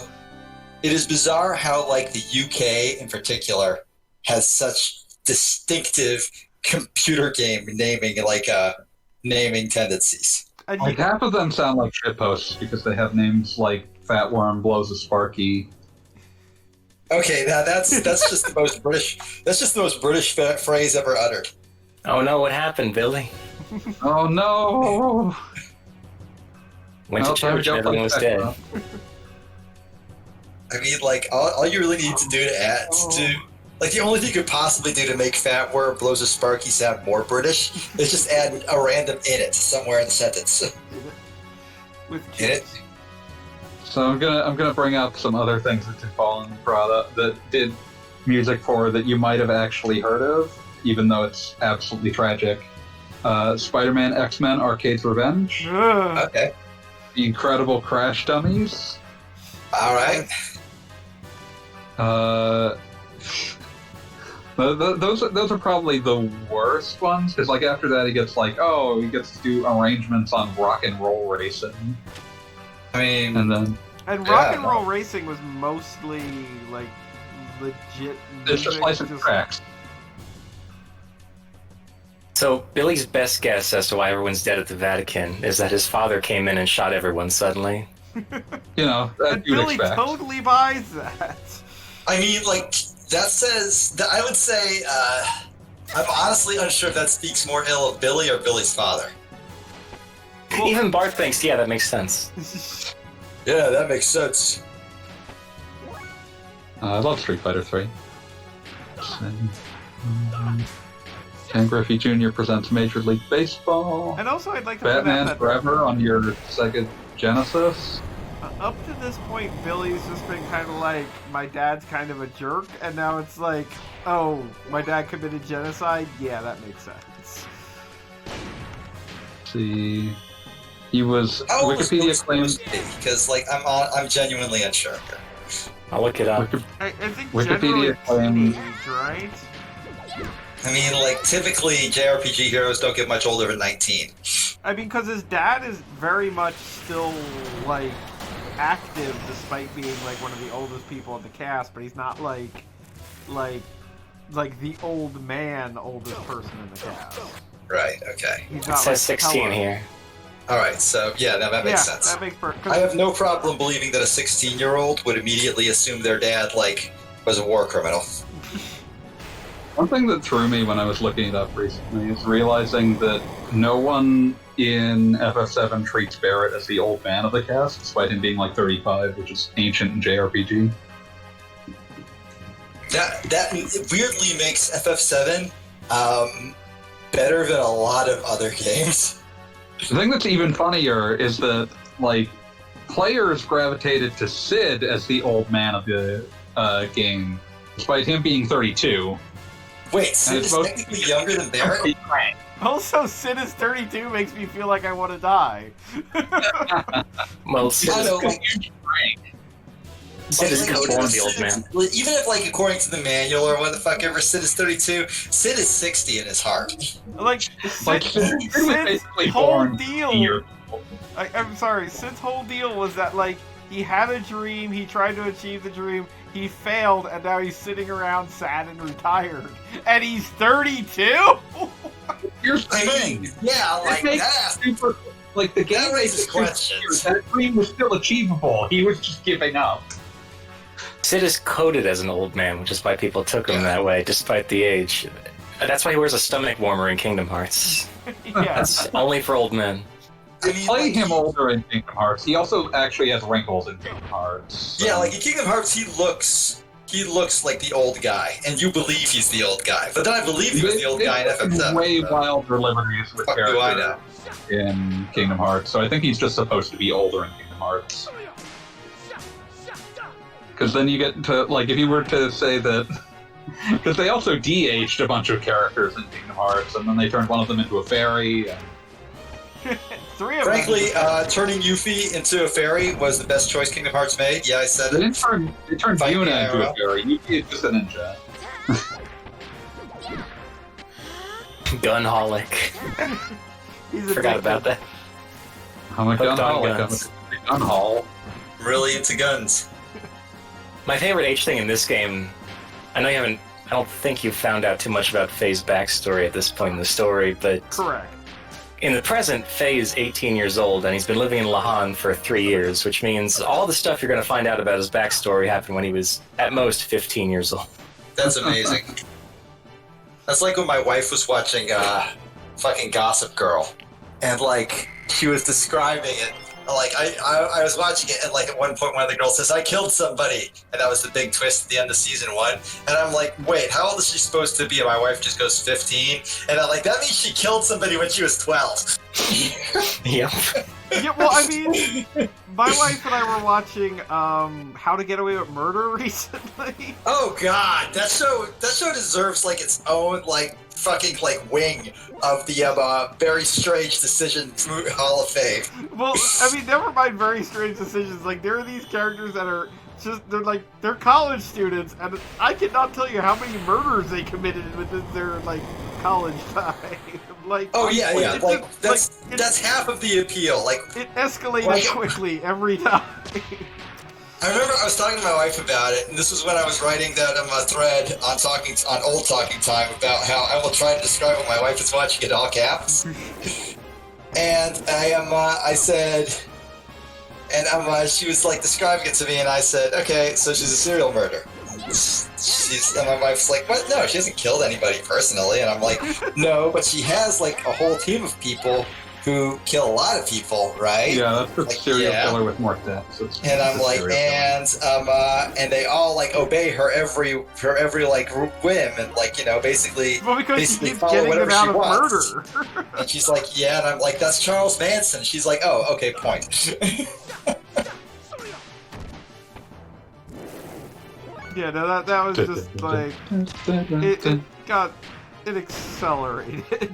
There was one part, and one of the things I saw, like the main lady was like doing that whole dramatic like TV. I don't know why my life is so hard thing. How did my life get so difficult? And I'm just staring at it and going, well, you know, you kill a whole lot of people. Like, the murder didn't make things simpler. Like, maybe that has something to do with why your life got so complicated. I think you killed your husband at one point.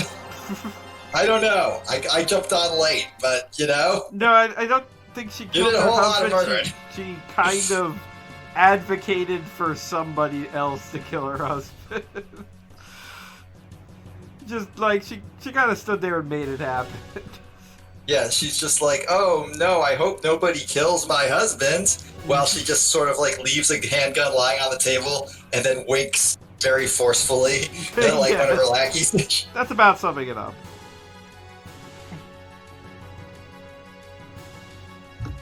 Probably doesn't mean anything that the basement of the Vatican looks like a high-tech Solaris military base, right? Yeah, we Nah, commented that's that definitely earlier. a red herring. I mean, that's just a given, really.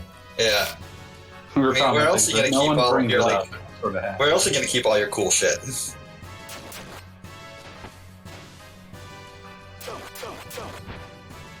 Also, these little dudes just turned that pontiff into a flayed torso in a few seconds.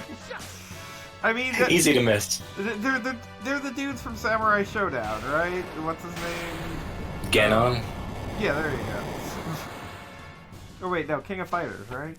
Or Choi from KOF. They Yeah. both have They're clones. basically the same It's character. a thing that happens. This is a whole archetype of characters for some reason. Little guy with a claw. Was that like a thing in somewhere or just SNK games? Could be. Do you want it to be? I want it to be. It's Also, secretly just what flea men look like. yes, that too. I mean, it's like to a point. It's also who was the clawed guy in World Heroes? Is Jack the Ripper? Same Yes. archetype. You gotta have a claw. That's SNK as well. Oh god, that was SNK too. Why is Not- it just SNK? Technically, they didn't develop it. They were merely a publisher on World Heroes. I was thinking about that with Ghosts and Goblins recently because I was trying to figure out if like demon with a mouth in its chest was a actual thing or just something I've seen in repeated Capcom games. It's a Go Nagai thing. Yeah, it's a Devilman thing. Okay. But yeah, for the record, the actual developer on World Heroes was Alpha Denshi. What else have they done? Because I actually really liked World Heroes back in the day. They did Twinkle Star Sprites. That's their best game. And it's not even close. They became ADK, and I think they did Aggressors of Dark Combat, and I'm convinced that's the only reason they did. Their full company name was Alpha Denshi Kabushiki Gaisha, or ADK. So they made a video game and called it Aggressors of Dark Combat, also ADK. Yeah, and I think they like originally they would just put Alpha Denshi. I think eventually they just started putting ADK. Yeah. Let's see. I'm looking at their list of games. Magician Lord, that's pretty neat. I remember Ninja Combat, I don't remember that one. Blues Journey, Oh, they made like 3 ninja games. yeah. Was Ninja Not to be Combat confused the with beat 'em up one? Three Ninjas. Was that the beat 'em up one? Maybe. I believe it, but I don't know. Yeah, no. Cross- With a name like Ninja Combat, it's just like the other It side could of be the anything. British generic titles. Crossed Swords, which is kind of neat. A Fun first-person Brothers, sword. which apparently didn't come out. Ninja Commando, World Heroes 2, Aggressors of Dark Combat, World Heroes 2 Jet, Shogi no Tatsujin, Master of Shogi. Thanks for Well- translating. No, that's what this that's what this Wikipedia article did. World Heroes Perfect, the most perfect fighting game. It had Goku in it. It had a Goku in it. It had a Goku. That's what I said. It had Goku. Ninja Masters How Ninpocho.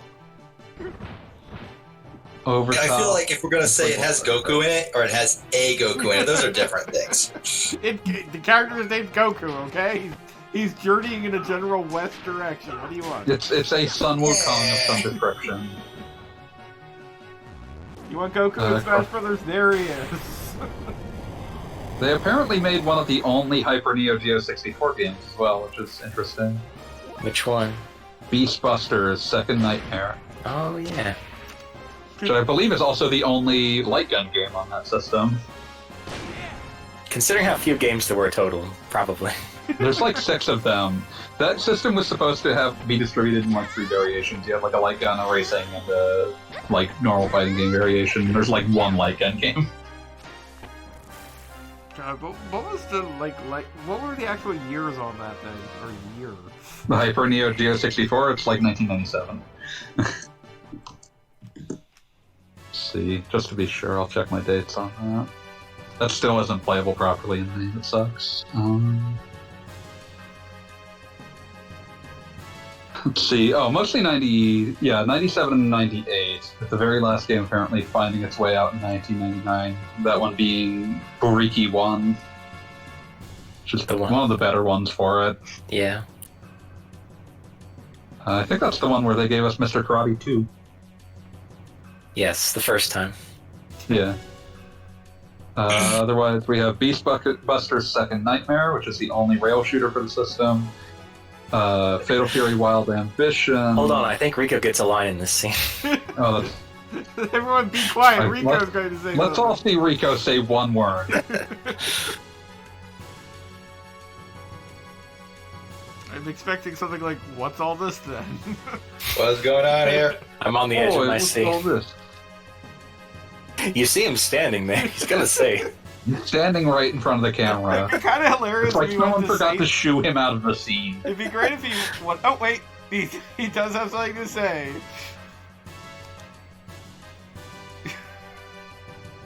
He's the one who's putting it all together for all of us. The ethos has been assaulted by someone. It'd be kind of hilarious if he starts talking and then just out of nowhere, just our favorite weasel shows up and is like, "What's going on in here, guys?" Oh, it's hammer time. Yeah, it's hammer time. Well, Rico said his piece. Oh, he also says, "Let's investigate." I mean, that's 2 words. It's almost. Nah, I can't even pretend to give a shit. I'm trying really hard to. That's all he gets for the next 10 hours, at least. I do want to bring up one last bit of Hyper Neo Geo 64 trivia, and that is that the games variously labeled Samurai Showdown 64 and Warrior's Rage are among the most confusing things in the world. No, it's fine. So the Samurai Showdown 64, which was a Hyper Neo Geo 64 exclusive. Then it was updated to Samurai Showdown 64 Warrior's Rage, which is also Hyper Neo Geo 64 exclusive. Then, on PS1, they released a game called Samurai Showdown Warrior's Rage, which is not a port of that. Nope. Huh. It's actually a Street Fighter 3 kind of next generation game. Yeah, but it's also a 3D game, and it's really, really bad. No one likes it. Well, of course it's on the PlayStation. It has to be 3D, right? Which was more confusing because they did port Fatal Fury Wild Ambition to the PlayStation relatively faithfully, aside from making it much worse.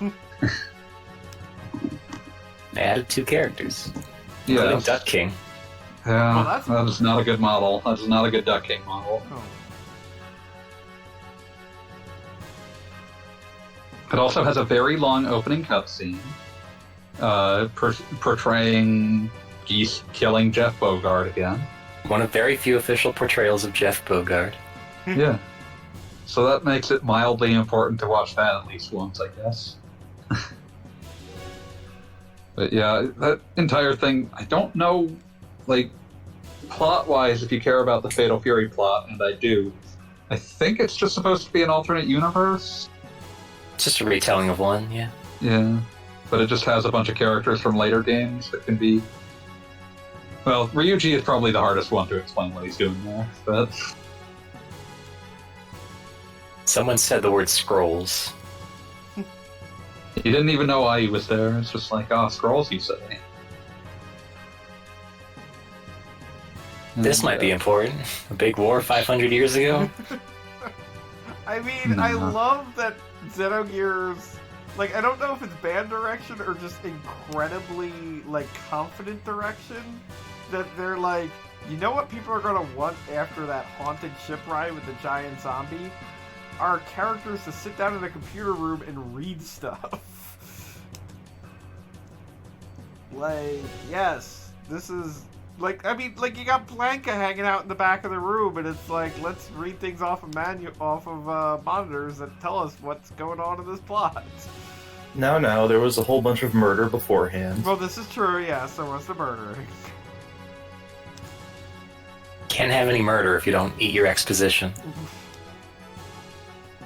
And the end of it is, yes, this religion is bad, thank you. Can't believe it. No, really? Nah, I think I've heard of that before now. Also, Rico had a little bit more dialogue there. Yeah. So you mean... Also, Satan is Rico's got the exact amount of... He's just like, oh, this is all new information. Just letting you know that I never knew this before. Rico's got the exact energy of someone whose agent said that they needed more lines of dialogue, or they were going to walk.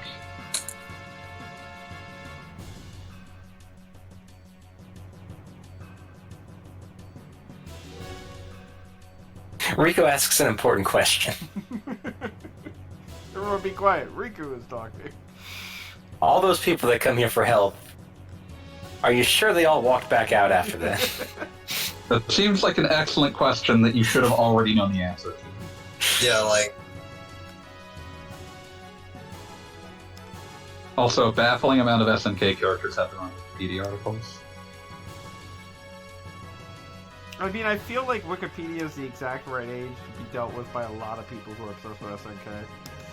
It's just one of those things where, like, usually you try doing that and, like, someone's like, no, you have to, at most, consolidate them onto a character page. I mean, it's one of those things where in Wikipedia still has 1,000 entries that are like the definition of wood is, and by the way, did you know that wood frequently appears as stakes in Buffy the Vampire Slayer? Like, those things are still floating around forever. How are there this many sources about Ryo Sakazaki?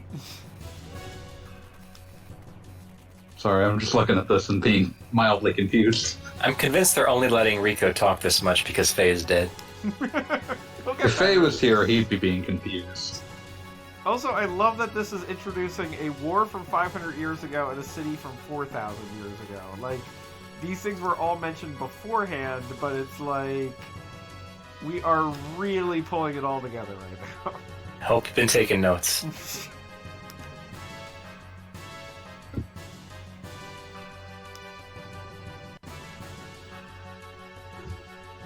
I will not take notes. I will just wing the test, as I always do.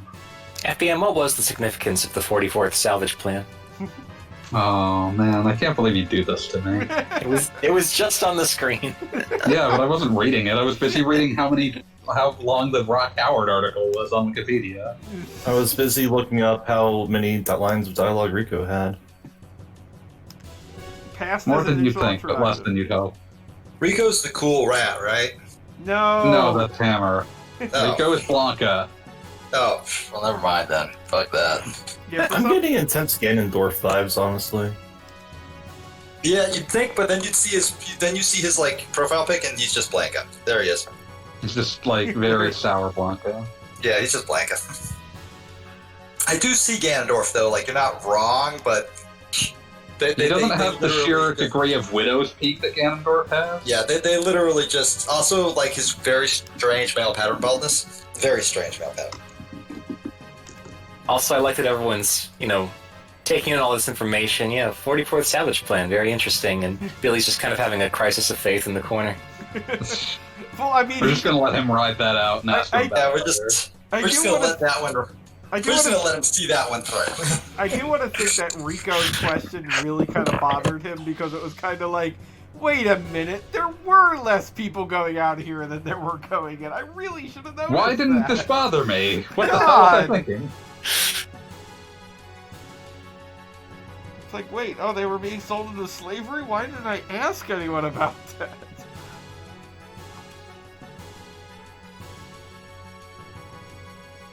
Oh no, for Lane.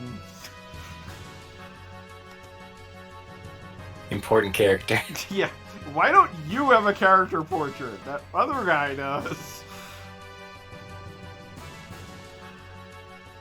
Fear not.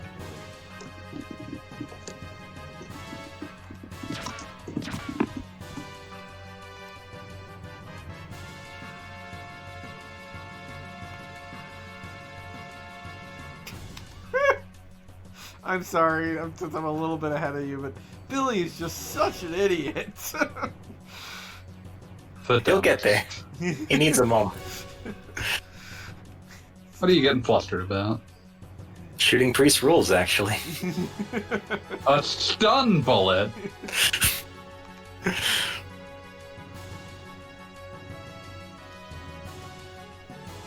And it's just kind of like, I just automatically assume the worst of my father, even when people are literally threatening my life.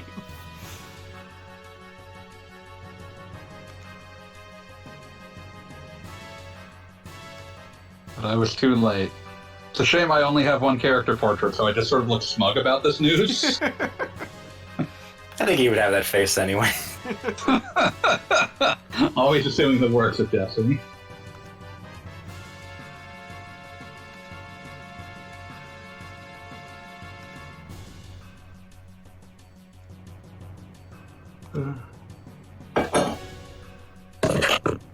Okay, so I'm sorry, the guys who were trying to take over the world were killed by the guys who were just dedicatedly religious zealots. I've lost track of my bad guys right now. Honestly, like nobody can nobody can hold that against you. Kishi knows. Tell us, Kishi. The church all along was a puppet organization of Solaris, but they decide to go off on their own and try to tap into the whatever power that 4,000-year-old civilization might have. And Wait, Solaris didn't bad like guy that, so from they kicked Sonic it. 06? The church was puppet of the bad guy from Sonic 06? Damn, that's a twist. What? Solaris. Oh, Jesus, you're the person whose brain is that broken. Yes, that is. How are we this far into the run and no one's made that joke yet? Sonic the Hedgehog clearly stole that idea from Xenogears. Because when I think of the Sonic 06 villain, I think of Iblis. I mean, yeah, but it was Solaris though too, right? I never actually played the Yeah, game. they're like the same thing. Man, This I game played just has Ignis. all sorts of things. There's also Mephiles the Dark, Ah, which is a version of Shadow, which looks like Shadow the Hedgehog, except really fucked up and having no mouth. yeah, that's hilarious. And just no one really seems to care about him having no mouth. I think they mentioned that he doesn't have one, but no one seems perturbed by that fact. Yeah, nobody's bothered by it.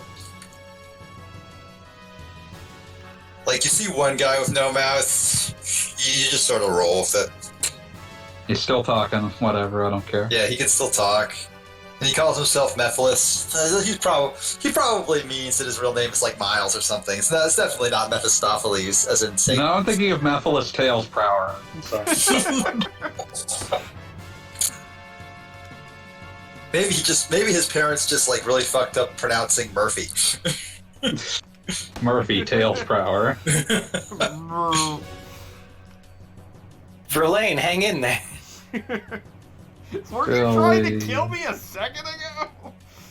Yeah, but that was just like an accident, you know. He didn't mean to kill you. What are you trying to accomplish? Can't I believe this guy genuinely turned out to don't be know. evil.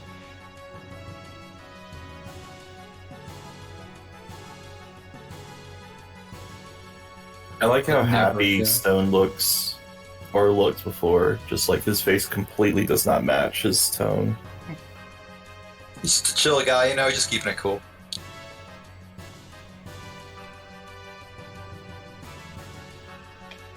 Just again, this is just nothing but random dumps of this guy's bad. No, this guy's really bad. Something. We worship Lavos now. Or something. Etones, the Atoners.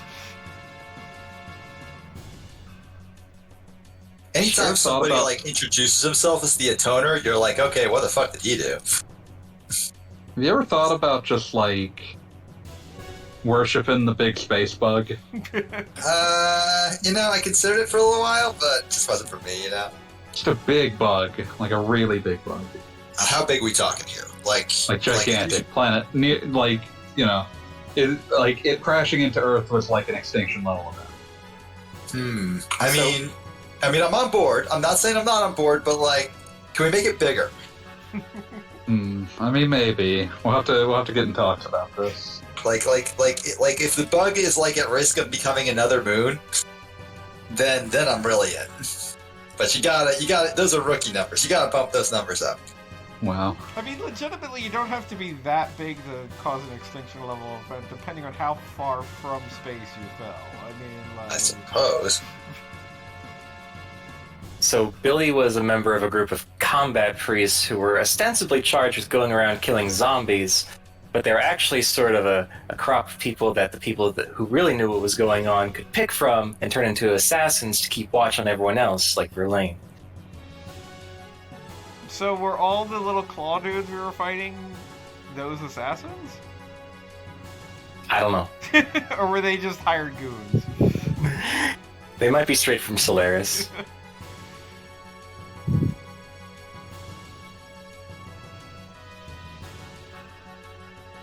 Also, shocking twist. Yes.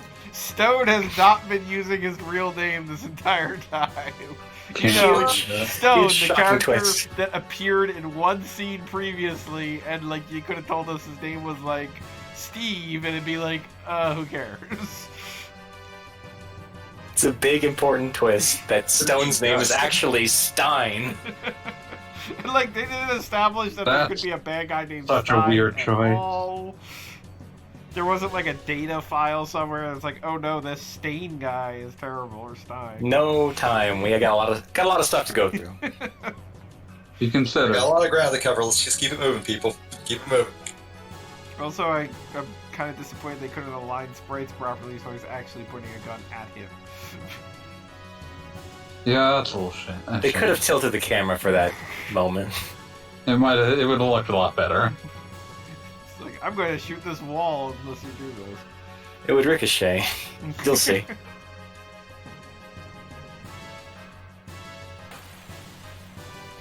Still gonna call you Stone, though. I mean, it's a cool name. It'd be weird if you didn't call him that. Gonna call him Rock.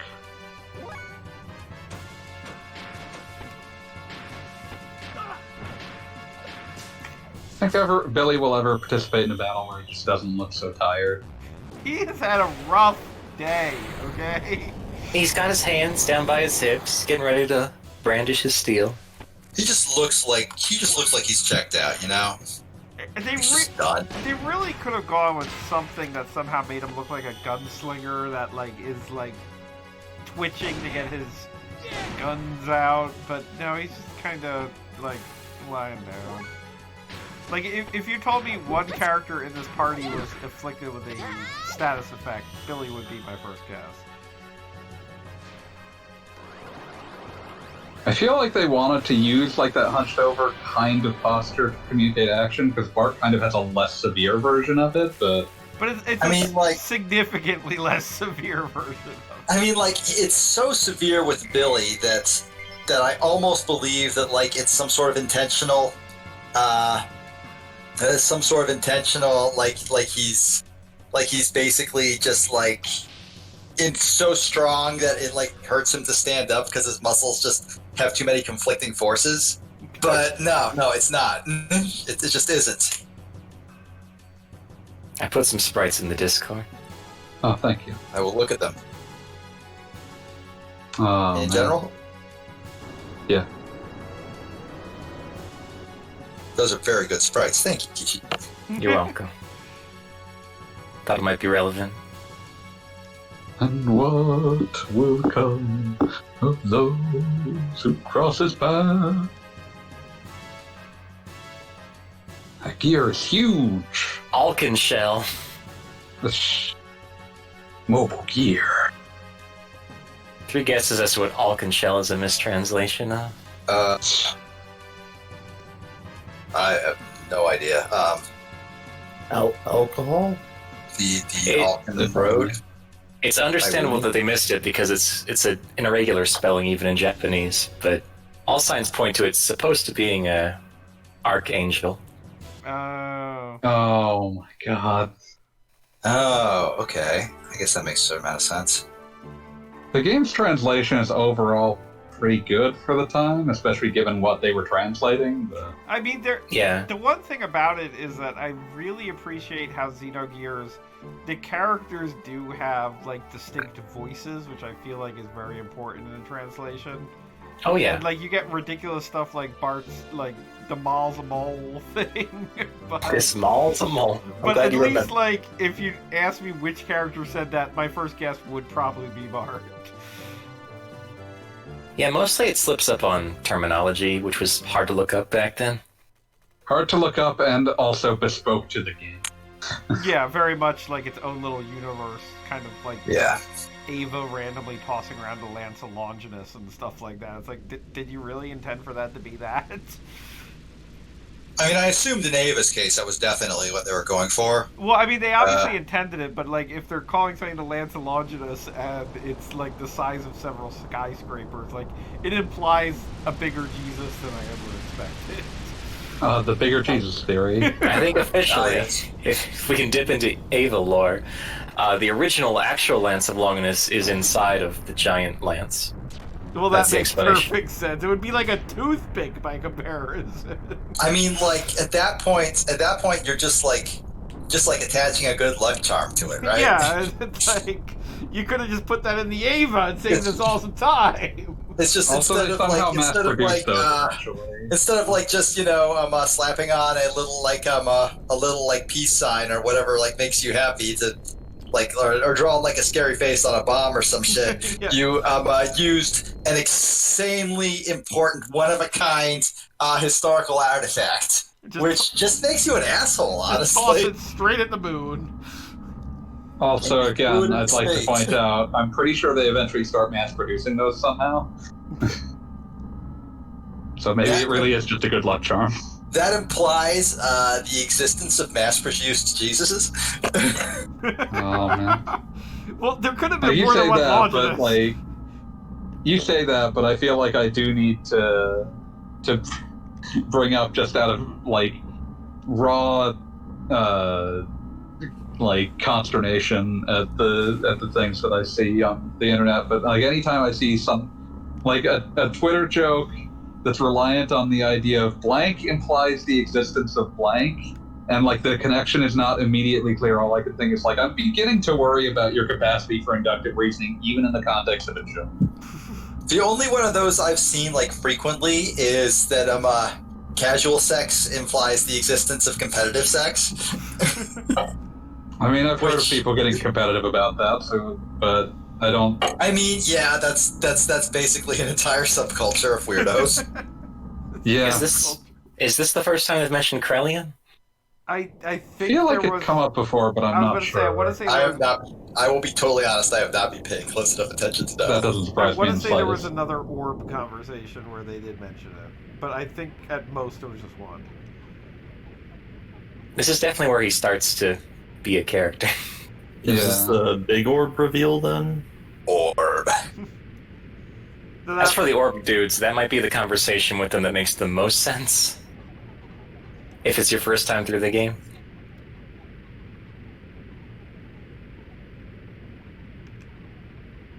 There he is.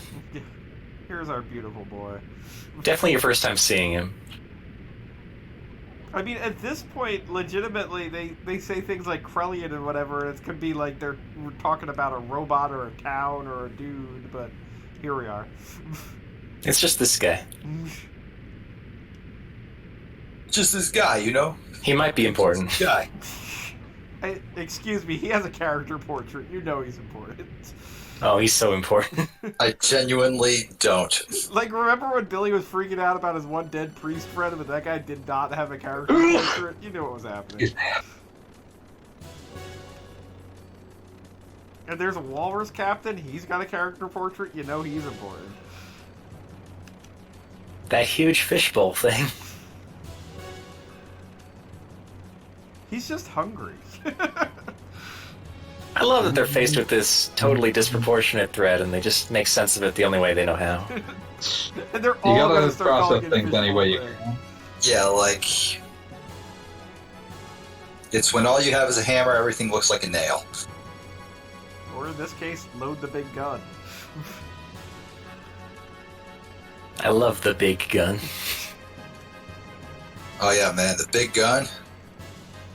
God, only everything could be the big gun.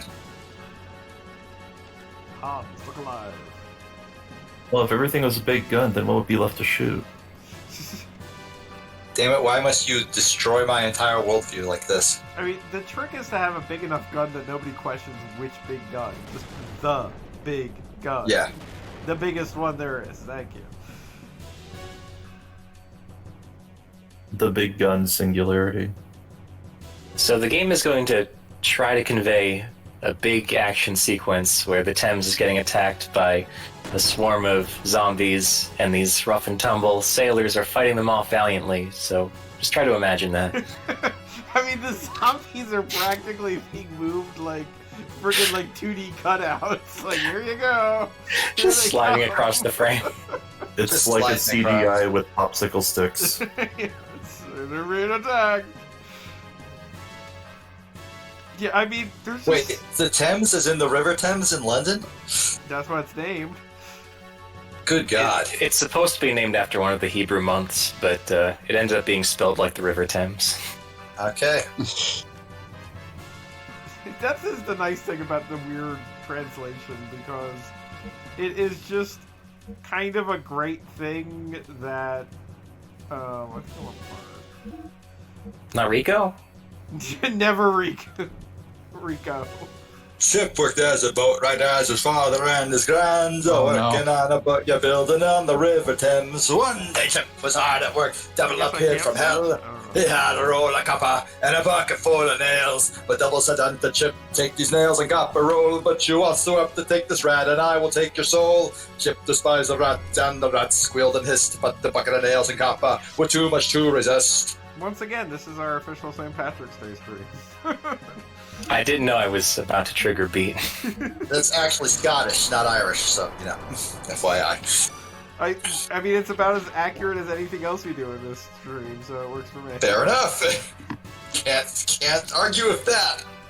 Can't argue with cold hard facts.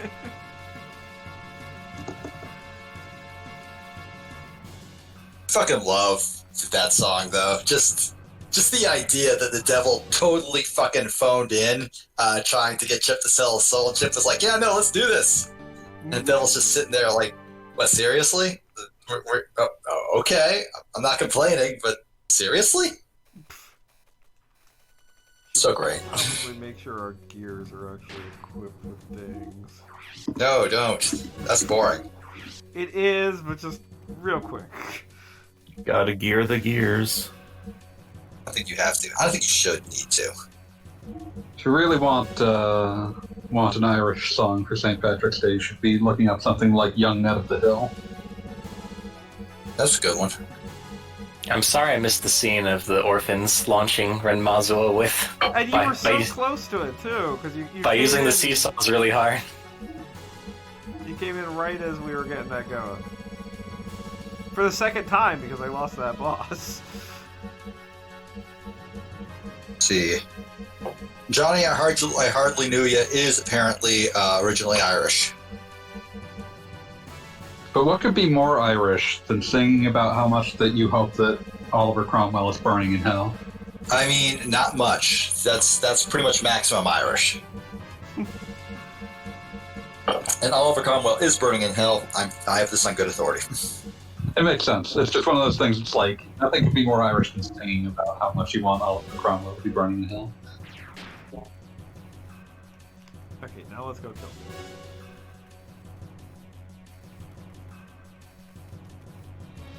That's 110 times. It probably won't be make or break, but the frame HPs, I think they do get diminishing returns on how useful they are versus how much fuel they cost.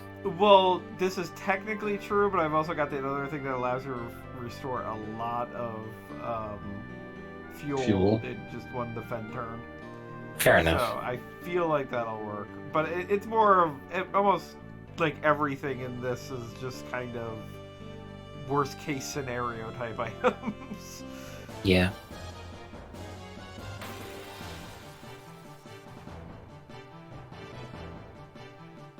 I mean, that is still sort of my eternal problem with the Gears, is that since they put so much effort on equipment, like in a manner of speaking, something that allows you to defend and clear a status effect is either the most important thing you can have, or if the boss doesn't use the status effects, it doesn't matter at all. Yeah. Having advanced knowledge of that stuff definitely helps. Yeah, to say the least. Which also reminds me actually vaguely of World of Final Fantasy, wherein so much of that game was based on your stacks being prepared for whatever was in that dungeon. And if you prepare for Is that a giant metal griffin you're fighting? I'm sorry to I think it interrupt. might just be a regular griffin? Yeah, just a griffin. Like they have. Yeah, they're just flying around the Xenogears world, and people just deal with that. You know, that just happens. It's a regular griffin, but the polygons make it look metal. Also, it's extremely large because you're fighting it. You're giant fuck you robots.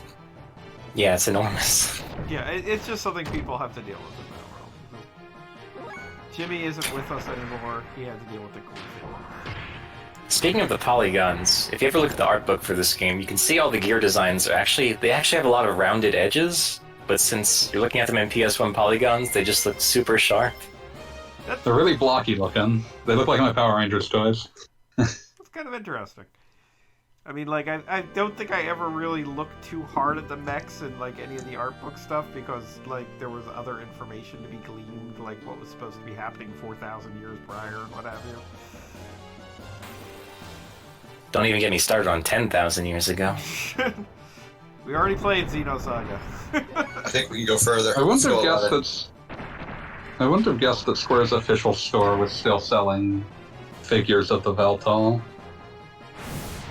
They had a big release with them not super long ago. I guess it's just the Bring Arts Xenogears Veltal figure for $90. Yeah, that just came out recently. Okay, that makes sense. That's weird that it came out recently, but it makes sense. It was confusing. It looks like a for nice everyone. figure. But I want to say like all the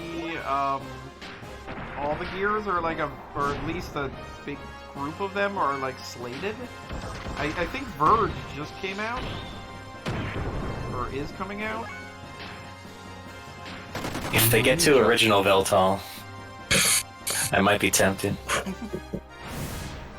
I mean, it is basically all the Xenogears merchandise is kind of like, to me, where were you 20 years ago? Because legitimately, that would have been my entire like income going to that. But at this point in my life, I just absolutely do not need more plastic random monsters. Yeah, it doesn't look like they have a new. It doesn't look like the VRH1's out yet. I wish they would stop showing the Death Scythe's face. It's weird that it has a funny little face. A strangely human face. I mean, Death Sight's a name that appears also in at least Final Fantasy. Is that like a thing? It's in Gundam, it's in Castlevania. They just, yeah. I think, Yeah, I forgot I about think it in Death- Gundam. I think Death Scythe just sounds good. And Death Life is just one of those words that everybody likes to say.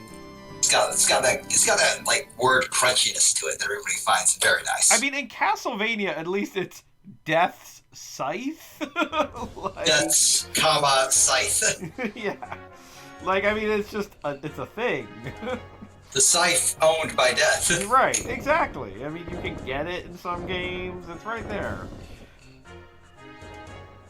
It's Death's Scythe. So, is it... I'm sorry, am I supposed to be fighting something from the Thames, or am I just... Yeah, okay, we'll just find out.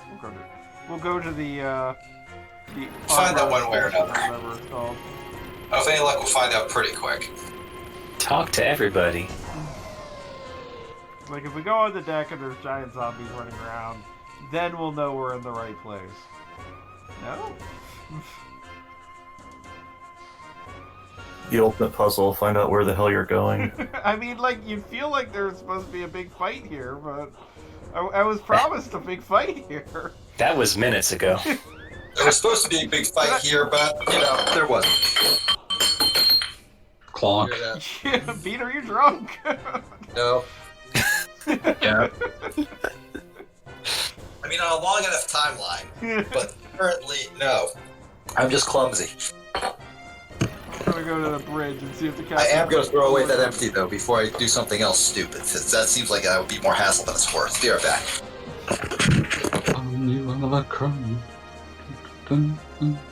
Hi, Captain. Does a lot of Xenogears take place on this ship?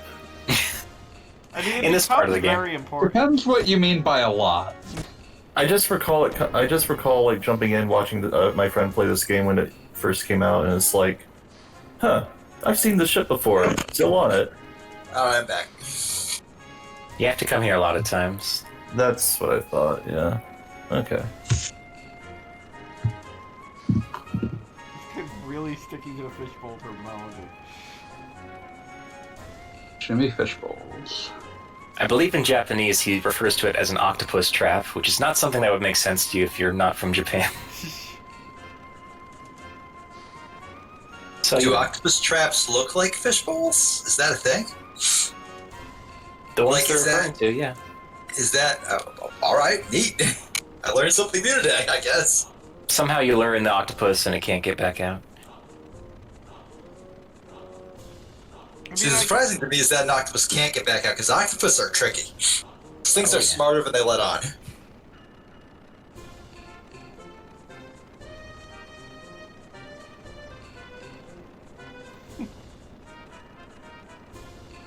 Fishbowl.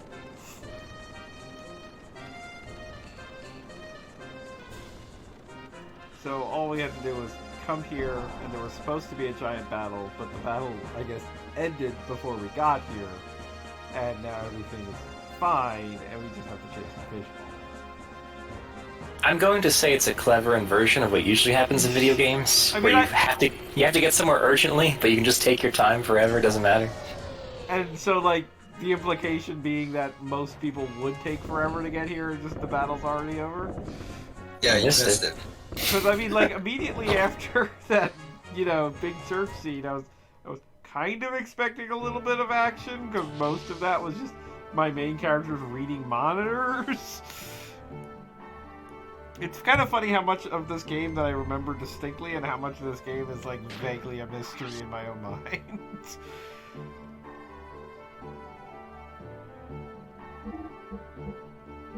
It's hard to keep all of Xenogears in your head at once. That's for It sure. really is. I mean, like, legitimately, I feel like I studied the timeline. Like, it was somehow going to give me some greater answer on what the hell happened. But in a manner of speaking, some of the minute-to-minute of Xenogears is like, oh yeah, there was a walrus. Equally important. Yes.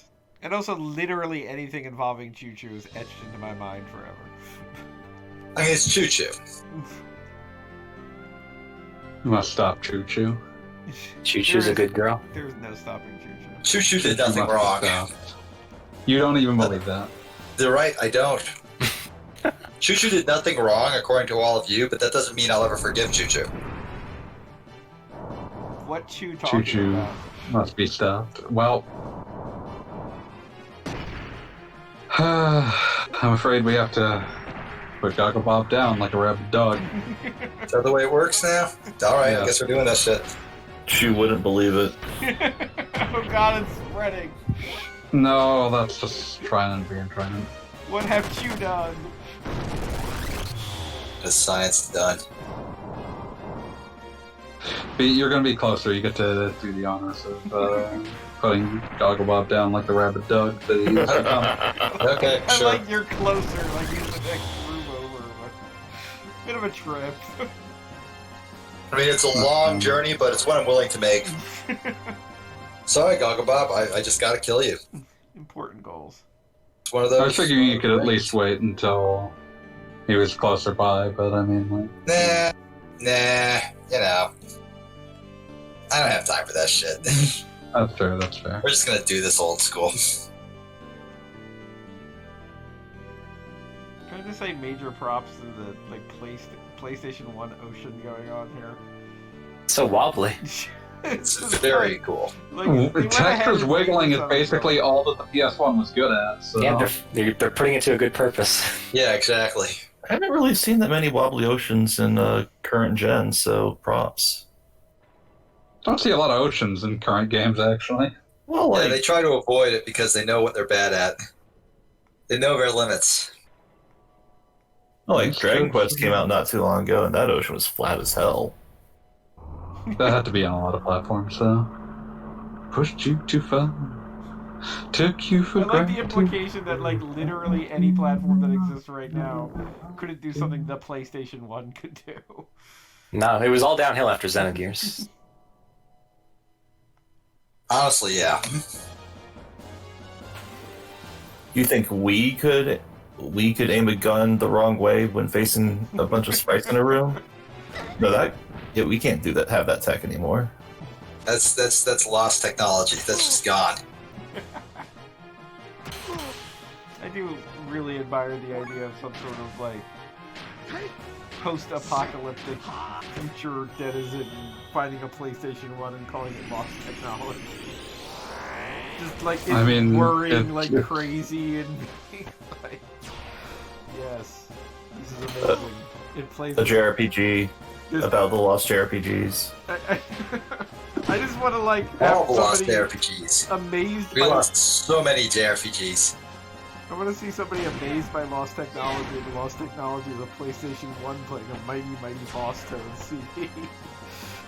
Never had to knock down wood. What Now does you it done all it. mean? I love someone who What the had hell is this jumping flash? to wonder if I could. Makes me wonder if I ever had to make a word. Somebody desperately putting Castlevania Symphony of Night into a traditional CD player and being yelled at by Alucard. At least he gave them an A explanation. team of That's my favorite- translators working on. That's my trying to figure out favorite what he's dumb saying. thing that like games used to do. That the games don't do You anymore. can't save the world from inside a CD player. I just, It was a serious love- concern. I just love the Alucard voice actor being like, "But you probably won't listen to me anyway." Robert Belgrade's a treasure. What? Let's all talk about the Zavix port. No. Dude, Don't know about it. Ishu sounded very sad. Hey, look, it's Groff. He's posing under the sea. When will Groff be ported to the Zavix port? There's a lot of flashing in tonight's show. Yeah. This is less severe than the Yeah, no, Battle that Flash. was terrible.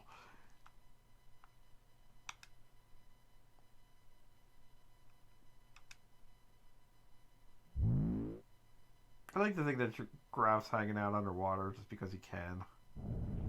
Like, Wouldn't you hang out underwater if you could? I would. He's I posing for the absolutely would. fishes. Just hang out down there all the time.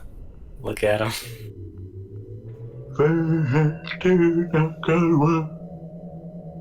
Skyping Miang. Well, now I'm trying to think of what Groff and Miang's usernames would be. Graf is like Power Seeker 69, inevitably.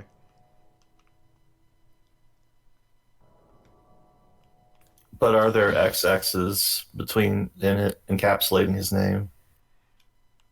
Uppercase and lowercase, yes, absolutely. What about Miang, though? Oh, what a nice map painting. Mother I remember this area. Yeah, see, like, this is distinctly etched in my mind.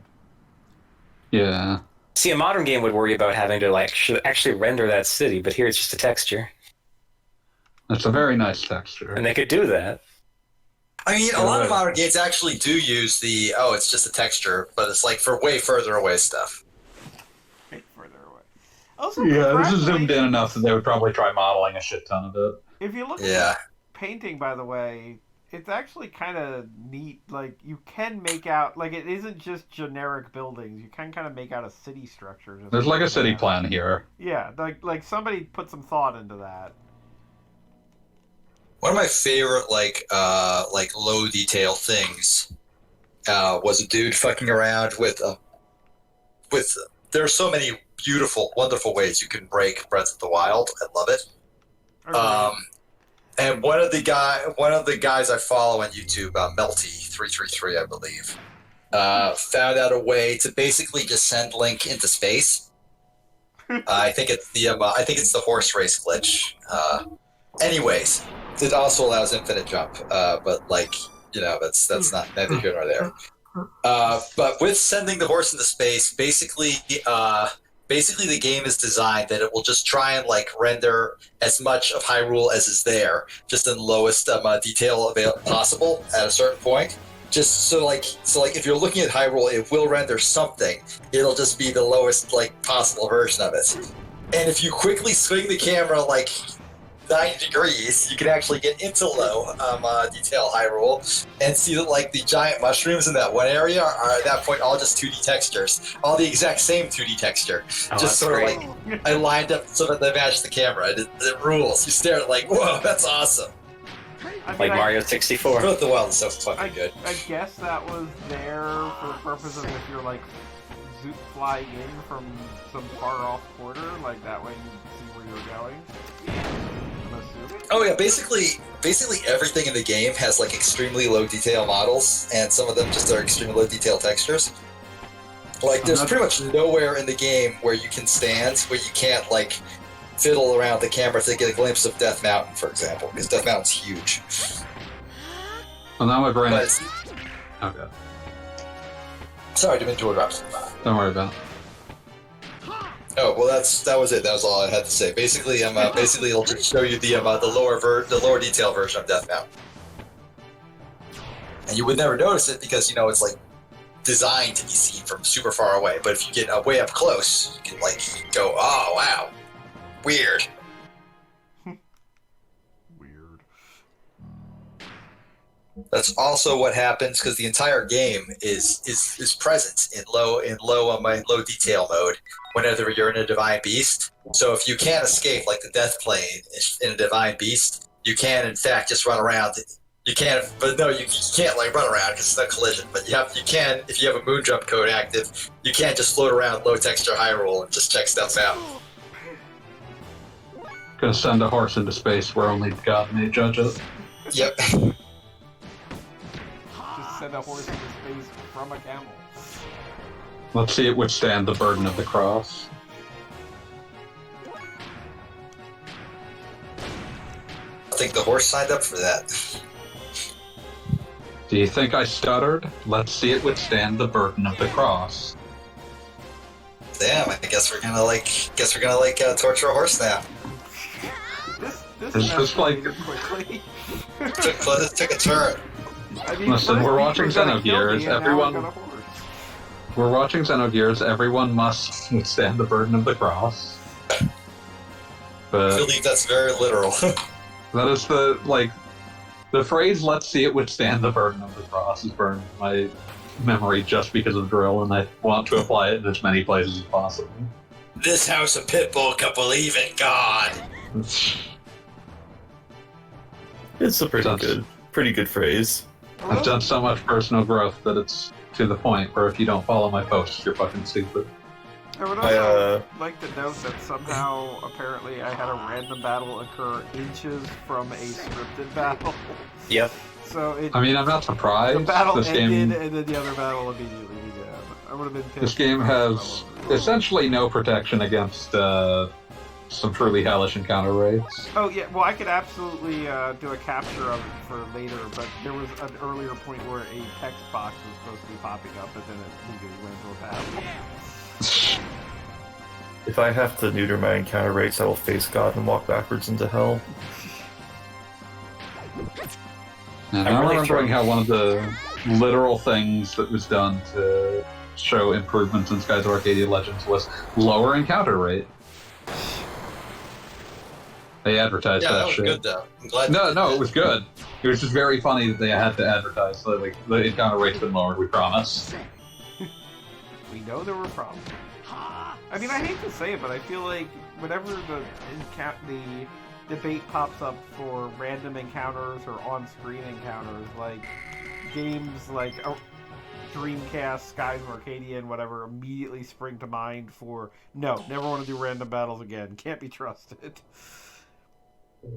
I can work with them, but it's one of those things where it's like, at least if I can mentally prepare myself for the oncoming encounter, I get less pissed off when there's a bunch of them. Well, in Shadows of Arcadia, it was easy because every time one was about to happen, the Dreamcast would buzz really loudly. Just like it did every time it loaded anything. Yeah.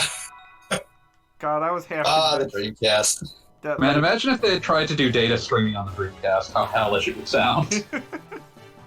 Sound like it needed an exorcism. it kind of already did.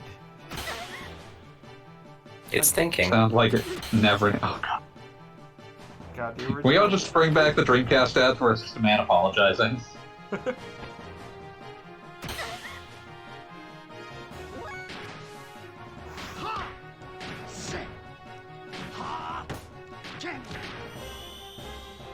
We all just bring back Sega Gaga. Sega.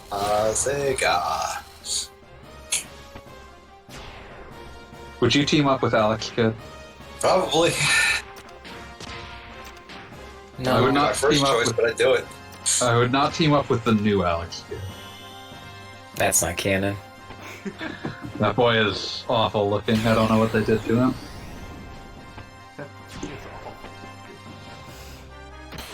Listen, he looks like he's just running around in a big onesie. It's upsetting. That might have been overkill, Billy. No, they know what they did. I don't think Billy I strikes me. Billy Yep. strikes me as a deeply unforgiving individual. I mean, he already assumed, like, right off the bat, his dad was responsible for a genocide. So, and that was mostly... I mean, was he right though? Well, no, he He was wasn't. not. And it was mostly just because his dad went out for cigarettes for like 7 years one time, and he's like I continuing. mean, to hold it. you only really need to do it one time to piss off your kid forever. He came So, like- back. Yeah, but like, you know, you're not getting those years back. I've sent you an artist's depiction of awful new Alex Kidd.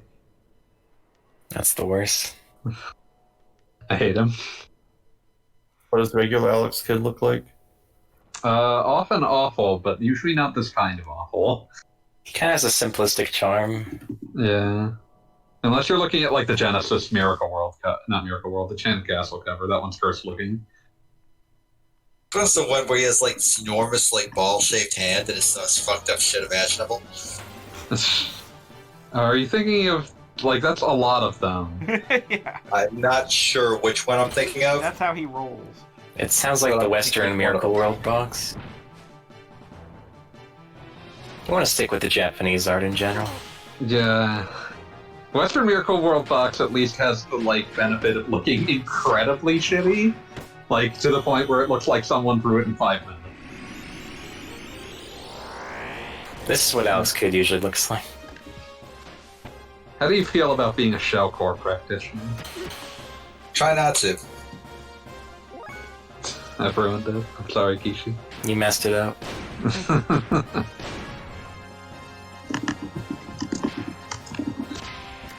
The problem is with all the Sega Ages releases, they've been sticking to the region-specific art. So if you have Miracle World on your Nintendo Switch, you still have to look at that. I still don't know why they decided to call his punches shell core in the US. No idea what that could mean. Like Many questions. like the cat from Dark Souls 2. I don't know. I don't remember what those were called. I assume they were called Shellcore. There was a talking cat in Dark Souls 2 that name was Shalquar or something. No, this is just called Shellcore. It's spelled like it's, I don't know, a Teenage Mutant Ninja Turtles based musical genre. I'd listen to it. Yeah, same. Cowabunga, dudes. Cowabunga! I feel like you can tell a lot about somebody by who their favorite Ninja Turtle is. Michelangelo. Michelangelo. Donatello, I think. Yeah, I have to say Don. Don's good. Don's a good choice. It was definitely Mikey when I were a children. Too lady to rest. Okay, wait. Since then, I've been gravitating towards Raph. You're not rude Raph like definitely Raph, Raph definitely has a certain appeal. though. You're not rude like Raph, though, so I try not to be. I appreciate it. Cool, But he not rude. recognizes that Raph can have a time when to be rude. I would almost never tell you to give me a break. I don't know. I feel like you deserve a break. I feel like if you would never tell someone to give you a break, you might never get a break, and that's a bad.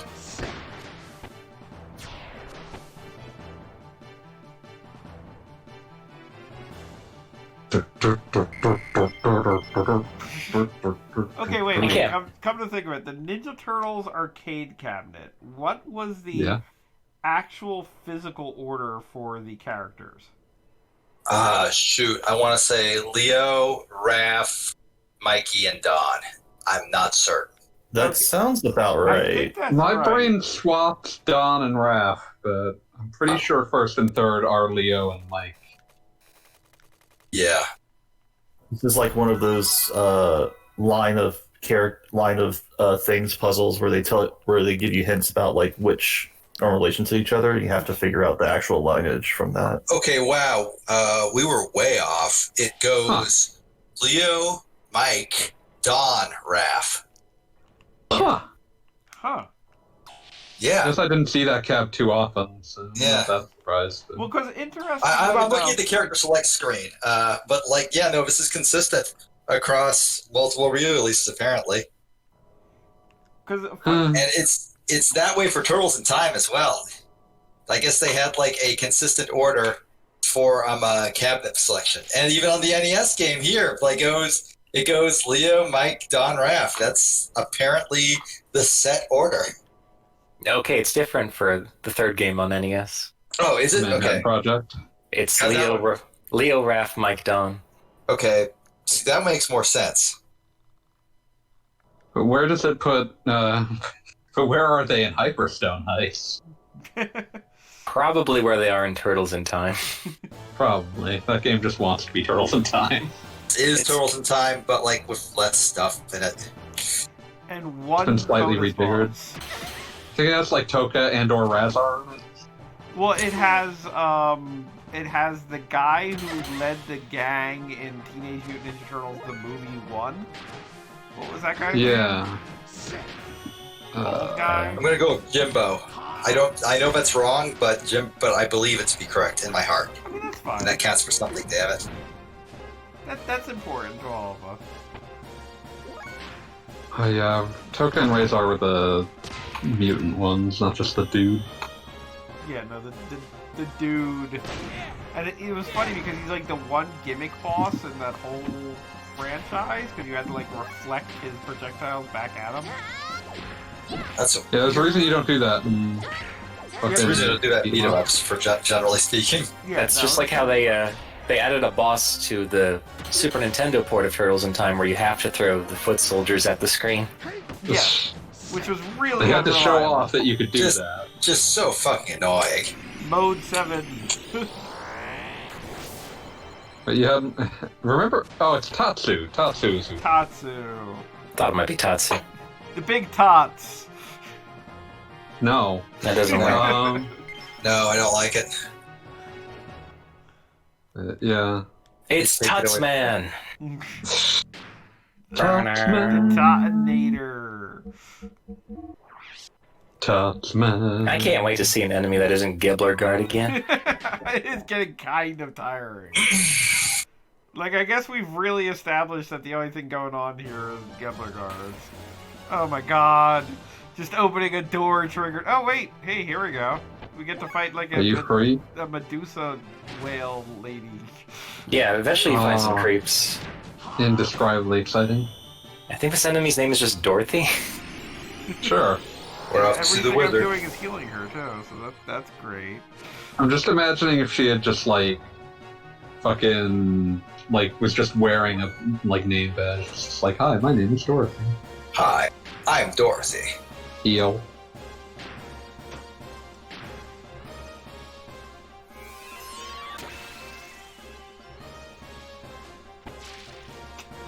Well, that made perfect sense. Now she did ask you to heal her.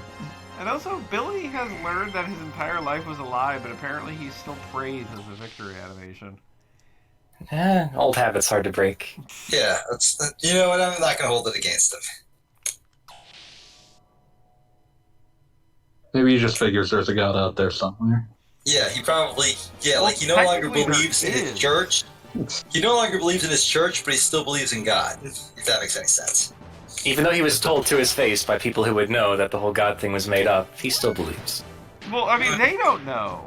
Because, I mean, there's a god. Why and would you trust them? it's a Yeah, book. like It's because somebody has a metal claw demon. It's like, you know, like the entire thing about God is that he cannot be proven nor disproven. Well, they can't disprove that God exists, but Yeah.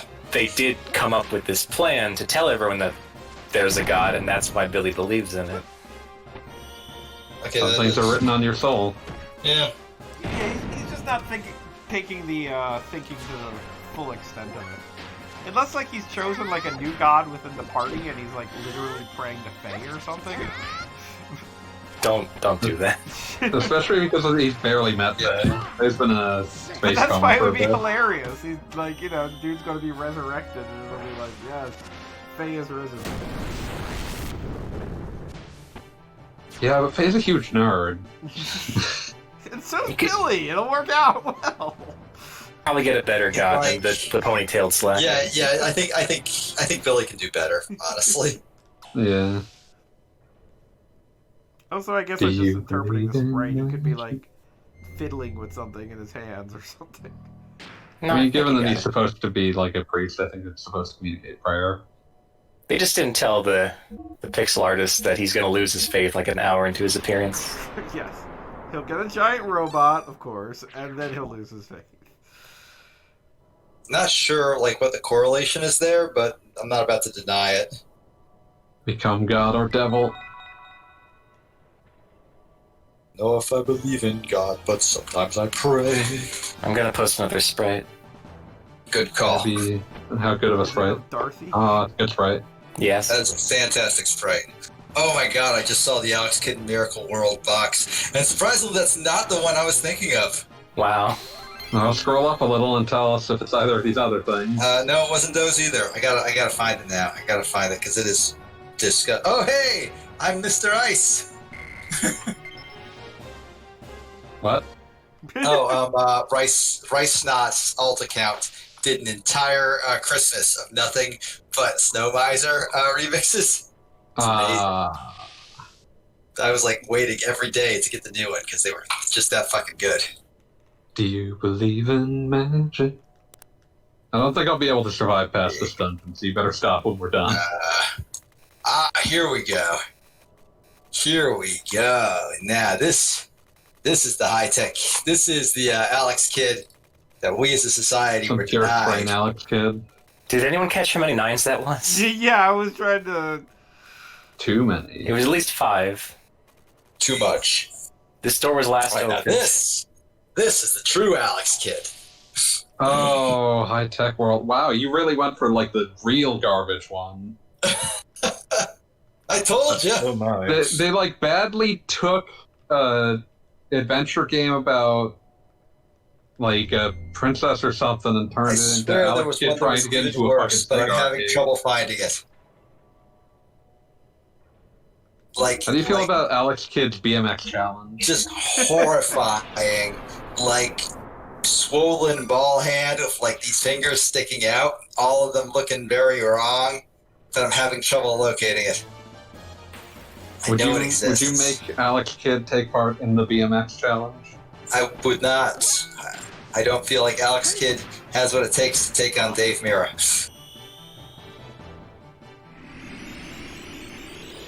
Oh, that's another good sprite too. Hold on.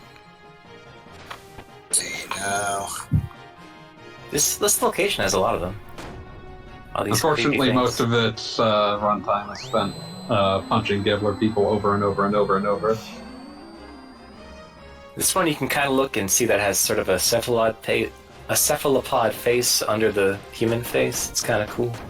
I found lxkid.exe.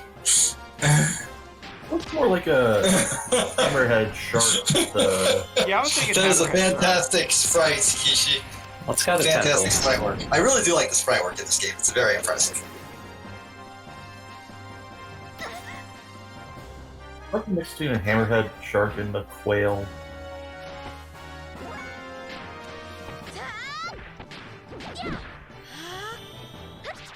Unless they're talking about the... Are you talking about the snail on the left or the hammerhead quail on the right? Yeah, the cephalopod now I see, because that is Oh yeah, the one on the what I was left. aiming at initially. I'm guessing it was 6'9". Oh yeah, it's like an optical illusion a little bit. Yeah. Do you see the woman or the snail? Yeah, exactly. So I wonder, like, is it the implication that these are failed science experiments, or is it just Yeah. something that happens after 4,000 years in the Xenogears world? There was nanotech stuff happening here. Yes. Oh god, nanotech stuff. By the way, you just went through a door that was last open about 35 million hours ago. Which works out to about 4,000 years, almost exactly. It's been a minute. That seems ominous. But, whatever. It tracks with the canon, it's fine. I was going to say, it just means somebody did math. Do you believe in magic? I do not. Thought you were gonna say, do you believe in math? I did too, honestly. I was kind of surprised where that went. Do you believe in Math Magic Land? I don't even believe in math. I'm an accountant. None of us believe in math. It's a fake idea. Yeah, we're all just living that one meme image where it was like, numbers were not meant to be counted. They have been lying. Yes, that was like this many apples. That just like shows like a 3D graph. I thought that was just an Excel thing. There have been a couple of those variations that every one of them makes me laugh because Yeah, they're all very good. there's no such thing as ideas. Yeah, there's one for music theory which I very much appreciate. What has science done? Again with the flashing. Everyone look away.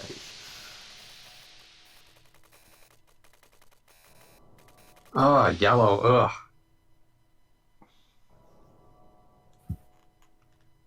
It's like No, this is why photosynthesis- Porygon's not allowed in the Pokemon anime anymore.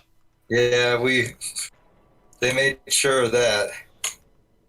Porygon knows what he did. Porygon's, white and Porygon red, didn't even do right? it. He's just a patsy. He just happened to be in that scene. But, you know, you get associated with sending a bunch of people into seizures, like, for some reason, that's held against you forever. I mean, good?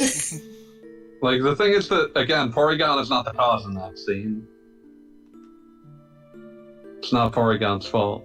What's wrong, Give Allie? me back my fucked up space duck. Covered in blood. Blood, blood, blood, blood, blood, blood, blood. Hey, Ellie, you remembering past lives or something? Is that what's happening? Blood, blood, blood, blood. I hate it when I remember past lives. Just trying to hang out, and then all of a sudden, like, I start past life regressing, and it's always some bullshit animal, like a turtle.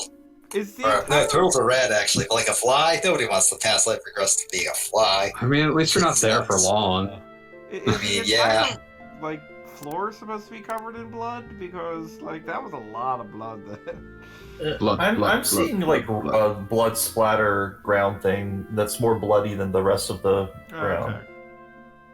Okay. I think it's dust and blood. Blood.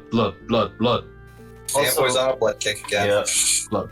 Fanboys past life. That's just somebody saying blood over and over. Blood. Blood is Past all Life was fanboy actually blood. just playing Blood on the PC over and over again. That explains it. Was that build engine? That sounds like a build game. Yeah, it was built. Well, Definitely I a think it build was. engine. Yeah. That period where there was just like a bad build engine game and a number of different skins. I'm sorry, can I just laugh at the fact that they're like, oh, we left Billy in the blood room. He's Oops. fine. He likes it. He loves the blood. Blood. He's all about the blood. So anyway, this is where we keep Sonic the Hedgehog. Oh no, not... Oh boy, Sonic the Hedgehog. I love Sonic the Hedgehog. They call me Sonic, 'cause I am pested and sand. That's the intro lady, isn't it? No. No, Blue hedgehog. Son. unless Ellie was on the screen. Oh man, I didn't realize William Shatner's Tech War was in the build engine. We got like a That is fantastic. I'm so glad to know that William Shatner has a video game. Called Tech War, tying into a called book. Tech War. Tying into a book called Tech War. Was it a book that William Shatner supposedly wrote? Because that I believe that so. is- Yeah. that is the only thing that could possibly make it better. You know what's Yeah, William a series Shatner. of novels by William Shatner, ghost written by science fiction author Ron Goulart. Okay, I love it when it's a very obviously ghostwritten. Like you get like the shit that's not that obviously ghostwritten, like most of the like Animorphs books or whatever. Who gives a fuck? But like, Nanomachines. Mr. Bad Guy. but like when it's like really obviously a celebrity just slapping his name on some rando paid who's paid by the hour to write a book. That's the real shit right there. I'll be taking this troll doll. I was about to say. I'll do it. And once again, this is a major factor in me not remembering Xenogears 100% because I do not remember this happening so quickly after Billy's Crisis of Faith. But yeah, it makes sense. Sometimes you gotta. Oh no, the hairdo's gone.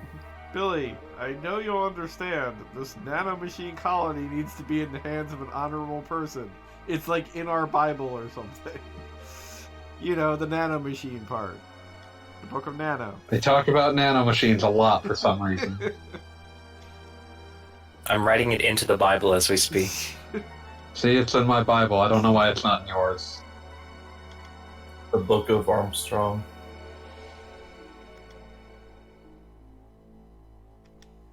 Billy. What's the The problem? book of Harry Armstrong. No, Yeah. don't. No.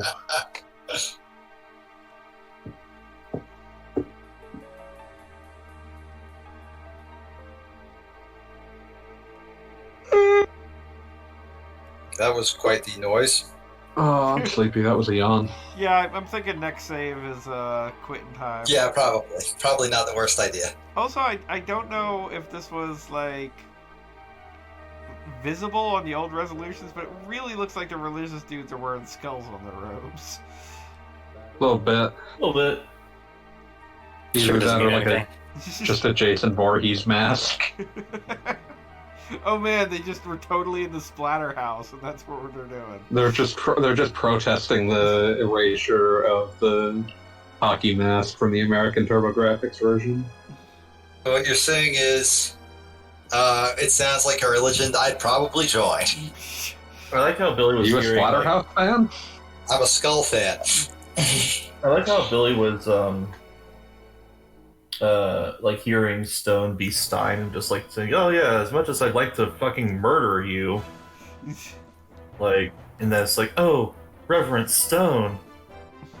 I totally forgot about that dialogue, like an hour ago. Blood, blood, blood, blood. Hey, it's the other- It was like a day, right? Oh, Yeah, what? yeah. It's my Could girls. have been. Elements. 2 more elements for you. Oh, yeah. Elements for Oh. you! Now you see, this is interesting because I swear I never noticed on the old resolution Talon's little cheek implants or whatever's going on there. I assumed that was just Yeah. like freckles. I believe there are like bolts that are meant to look like freckles. Or screws. Because she's kind of Well, a they don't cyborg. do a very good job of them. Yeah, no, I literally never noticed that when I was playing this on a TV the size of a chiclet back in the day. Playing this on a video Walkman. Pretty much. It was always like, okay, Bob, you get to play your video games on the oldest, smallest TV that has ever existed. Enjoy. Oh, that's just like a parent thing. Oh, I of had course. I had my I don't blame N64 on a TV that I think was a grand total of 6 inches across. It was like on the floor at the bottom of this like ridiculous like computer desk slash bookcase slash whatever the fuck that we had made out of plywood in the garage. You got the My mom was always like, Playing. my mom was always like level X do it yourself. Like there was nothing she would not do herself. Just playing Literally fucking nothing. Posting Seraphine Mario again. Kart 64 on a fucking mechanical television made by John Logie Baird. Gin and tonic Star Trek. futon, what? Enjoy I don't this know what that bonsai is, routine. but I'm intrigued. That's going to get us in trouble with the makers of Star Trek. Star Trek. Star Trek. With the CH. Star Trek. This is how they are. That's how it works. Now That's what makes them really scary. you can tell that like not enough What? people got far enough into Xenogears because if they had, this would be like an entire generation of fan art existing just based on the elements. And instead, there's just not as much fan art of the elements as there should Yeah, there's some, but there should be a lot more. be. Yeah, it should Element be like harassment. an entire. What do you mean by should? I'm watching very intently now because like I got like a 20-second delay, so I'm assuming any minute now I'm gonna see what the hell you're talking about. It's just these girls doing the bad comedy routine all you saw. Oh, okay. Well then, that's just boring. You were never gonna agree.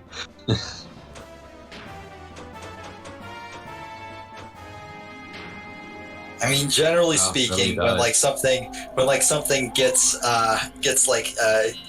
generational levels of fan art, it's because somebody it awoke something in somebody, and it was usually very horny. 100% correct. I mean, in this case, I the was on the gimmick is internet. making I've known people that would have been very horny about these two. Oh no, absolutely. the gimmick with these two is just being a stand-up comedy duo, which isn't that fetishy, really. And That's why it didn't stick. don't be brave. Comparatively. I guess comparatively, maybe. Maybe. I mean, one of them's also a robot and the other one's also a bunny girl, so you have Yeah, I that. mean that's Okay, where I'm like, yeah, okay. Yeah. There. See, the second you said the words "bunny girl," I was like, oh, okay, there we go. Thank you.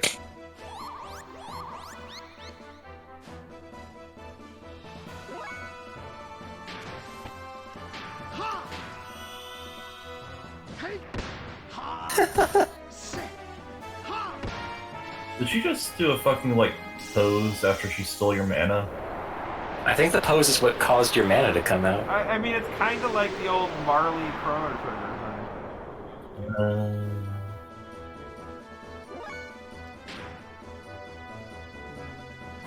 PS1 is sure loving generating this effect. So, as somebody who hasn't been following the rest of this playthrough, is there a reason why Billy and Ellie have like way less hit points than Saiton? No, actually, in this case, it's just Satan does. He's He's kind just of a strong character. He's just going to be strong the entire game. Oh, that's good. Boy. Why didn't you use that before? Eh. Still not sure One what day he'll get Billy is doing in True Dream. It almost looks like he's holding up a pillow and shooting through the pillow like a mob hit.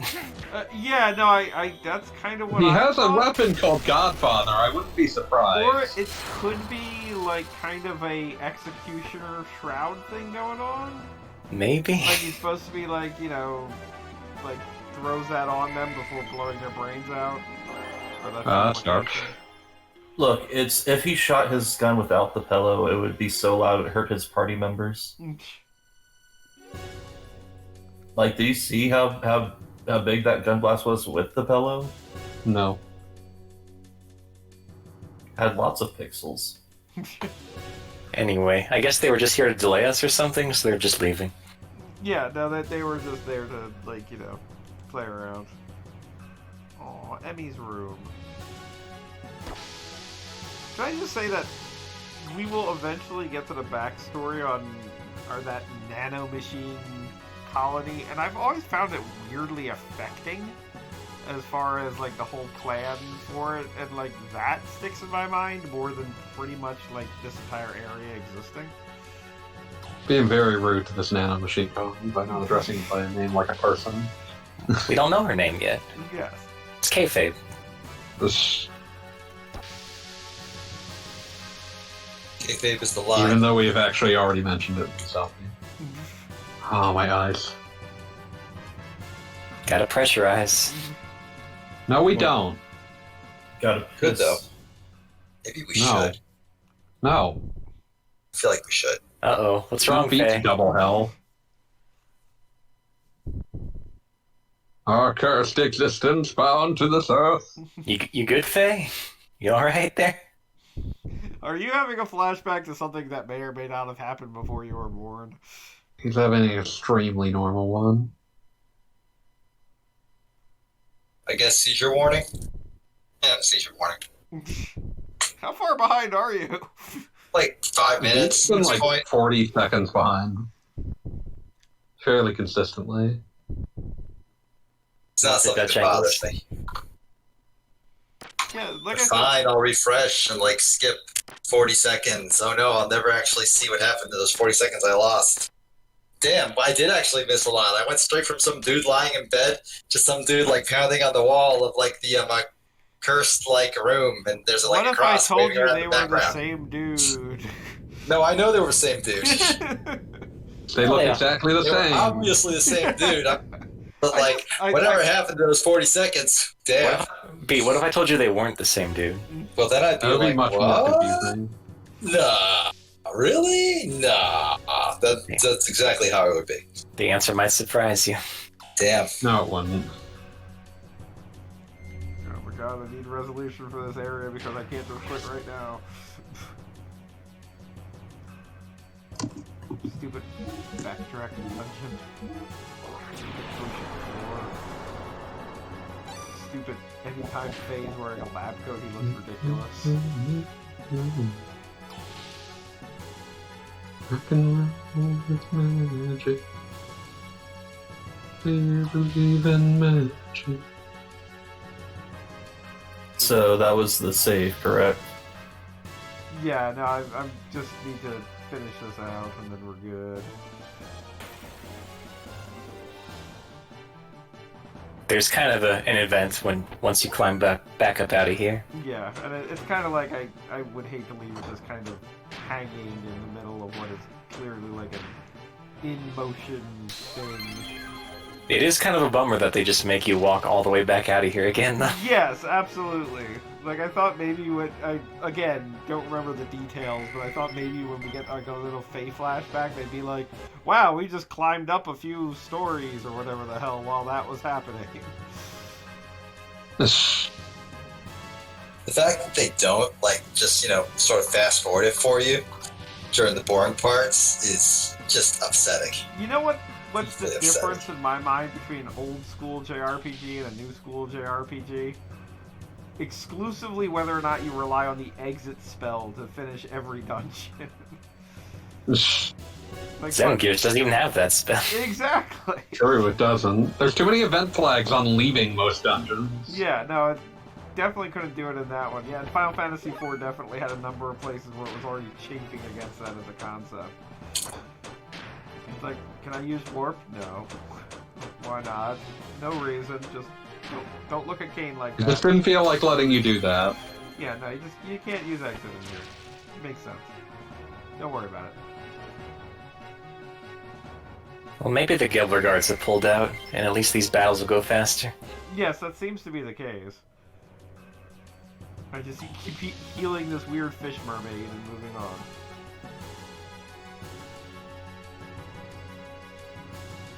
Yeah, dungeon's definitely moving faster now. Assuming I'm going in the right direction. That may not be, I don't know. That enemy has two names, depending on whether you're playing in Japanese or English, and neither of them make a whole lot of sense. What's the Japanese one? Fear. Okay. I mean, if word you're scared fear. of monsters, sure, but that makes a certain amount of sense. I mean, like, you know, not a ton of sense, but, you know, you can see, like, a sort of logic. Sure, and Dorothy is a female name, and she appears to be female, but why Dorothy?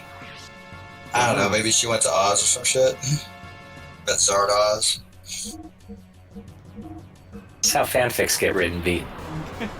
I mean, like, if I had Sure. to guess Zardoz- off the top of my Zardoz head, was a fanfic. like, they do kind of imply throughout here that basically, nanomachine-related bad shit went down. So it, oh no, the stupid Kevlar cards still do exist. But, like, the implication could simply be, and this is also, I would feel reinforced later in Xenosaga, that, like, these were definitely 100% normal human beings before things went south for them. So it's not like you're fighting a fish creature, you're fighting what was Dorothy from down the block. And that's what you got. Wow. Great fanfic. Well, because Yeah, there awesome. are a number of bits complete Good job. with Betty in Xenosaga, where they make a big deal about that the enemies you're fighting were formerly humans. The Gnosis. Exactly. Do any of your characters have, like, multi-target ether attacks that could just wipe all these guys up? Nope. No? Okay. I mean, technically Ellie kind of does, but I don't think it does enough damage to do that, so... Ellie. 'cause You had one job. See me after class. she's never been good at her job. 70% accuracy or whatever the hell. The entire reason you need a nanomachine colony.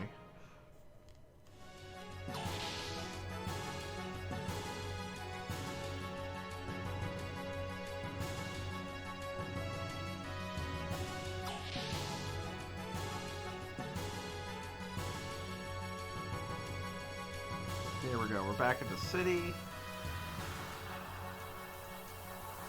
Bishop Stone is up to That nonsense. is the one. Somehow he barely delayed us at all. I mean, legitimately, there's a lot of weird fish monsters, so they probably had a harder time with that than us. Uh-oh.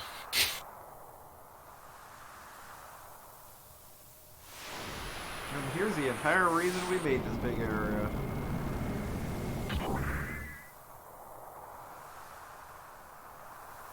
Uh-oh. Womp, womp. Get another big Well, hi one. there. It's an angry 15-year-old. And he doesn't know how to laugh. Is it an anchor shell?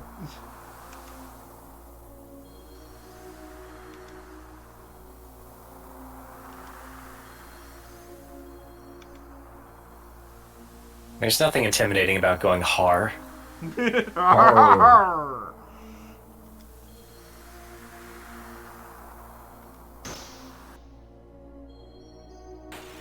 Oh, so is it pronounced?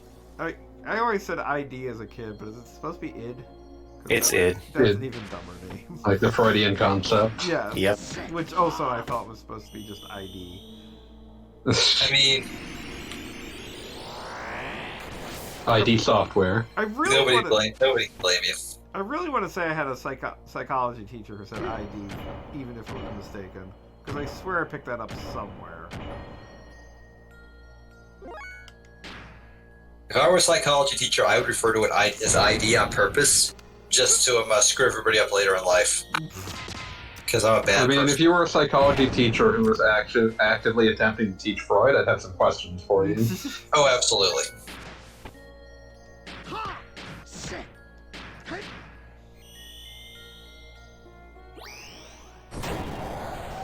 Serious man, Freud. Should we pay attention to what he was saying? Absolutely.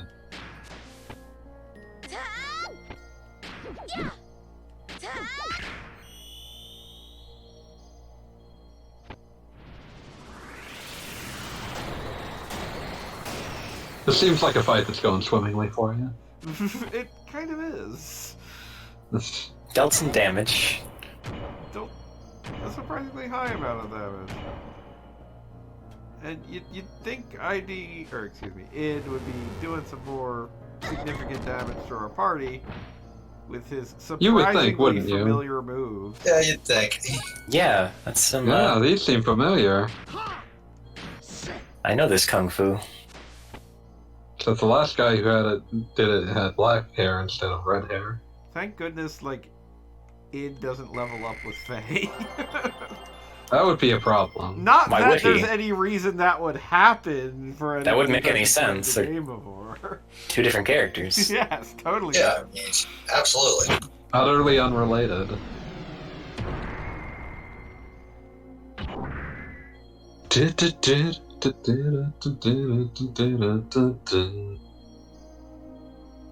Yay!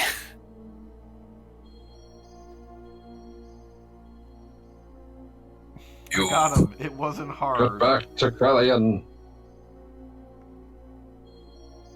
Bet you didn't expect to see Wise Man. Why Because would I expect Next to that? see for the Wise 6 Man. people that remembered that Wise Man was a character. Also, get a good look at his gear while you can. You don't get to see it much. It's a pretty cool looking gear. I like the covered eyes. Also, kind of familiar. Yeah, something about it.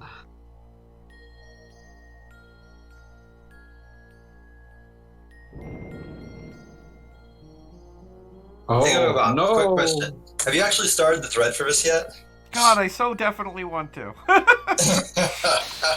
I would. Is there any I'd way we bring it can on help? As long as I possibly could.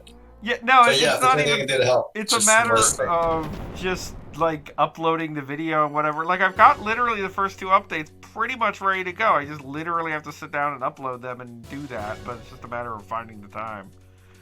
There are I don't certain. want to be obnoxious about it, so I wasn't going to ask. But no, I know on the people other are hand, looking love being forward to it. obnoxious. But Let it be known, Kishi will be sad to that they haven't been able to see the first few updates. first few we're on update. I think this is 7 or 8. I'm just saying, We're a the few longer in. you wait, the more you make Kishi sad. I know, and I'm Isn't that sorry right, for Kishi? Making Kishi sad is one of those things I just can't deal with. Anytime I make Kishi sad, I just spent the entire day despondent. I was like, oh man, why did I fuck up that badly? Beat. Yep. I'm not sure you ever have made me sad. I know. Oh. This is entirely hypothetical. To make Kishi sad is to make oneself sad. Yeah, I hope exactly. never to make Kishi sad, but I'm pretty sure I probably have at least once. You, sure you didn't mean to. Oh, damn. Listen, I'm sure I was talking about something terrible and insisting on talking about it. You might have been yelling at me about eggs. Oh yeah, that time. Specifically about egg-based games for use at Spectrum and beyond. Are we back to Egg Week? I'm thinking Fantastic Dizzy. Are there even any others? More than you care to think. Billy So Hatter. characters with names like Seymour and Chucky Egg and all that shit. I'm really. Then we get into Eggmania, that's why I said ZX Spectrum and beyond. Because you get into games like fucking Eggmania, Extreme Madness, and Elemental Gimmick Gear. Okay, that one doesn't count. That's just an egg acronym. The protagonist is egg-shaped. They were not doing that by accident. Wait, seriously? I only It's like ever an saw the egg-shaped mark. robot. That is not okay. I'm absolutely not okay with this. Okay. How do you feel about Eggs of Steel for your PlayStation? You know what? I'm just going to not respond to anything else after this point because this road only has one destination. It is an evil one. Now you know why Kishi was sad afterwards. What, Yeah, egg no. puns? Okay. No, it wasn't egg puns. It was It is just somehow eggs in half general. past midnight. Shut up about eggs. eggs. We've Yeah, made like that- how exactly did this last this long? Because we've been here for a fucking while. I feel like we kind of got into a groove toward the quote-unquote end, and I did, like, you know, just kind of kept going. It was I'm going nice to to have more disagree with people you, here. but, like, helped out. But I'm going to disagree very politely. All We right, have more people here, and I think that helps. We Trying are my best. good. We are saved. We are done. Everybody, thank you for joining me and Xenogears. Next time, maybe we'll get Faye back. Yeah. He seems fine now. I was about, no, what do you mean? Last time we saw him, he was in bed. Where could he be? No, he seems fine now, like he was getting up out of bed. Oh, okay. Yeah, no, he should be fine. All right. Yeah, that's true. Everybody have a good night. Good night. All right, good night, all. Yeah. Thank you all for being here.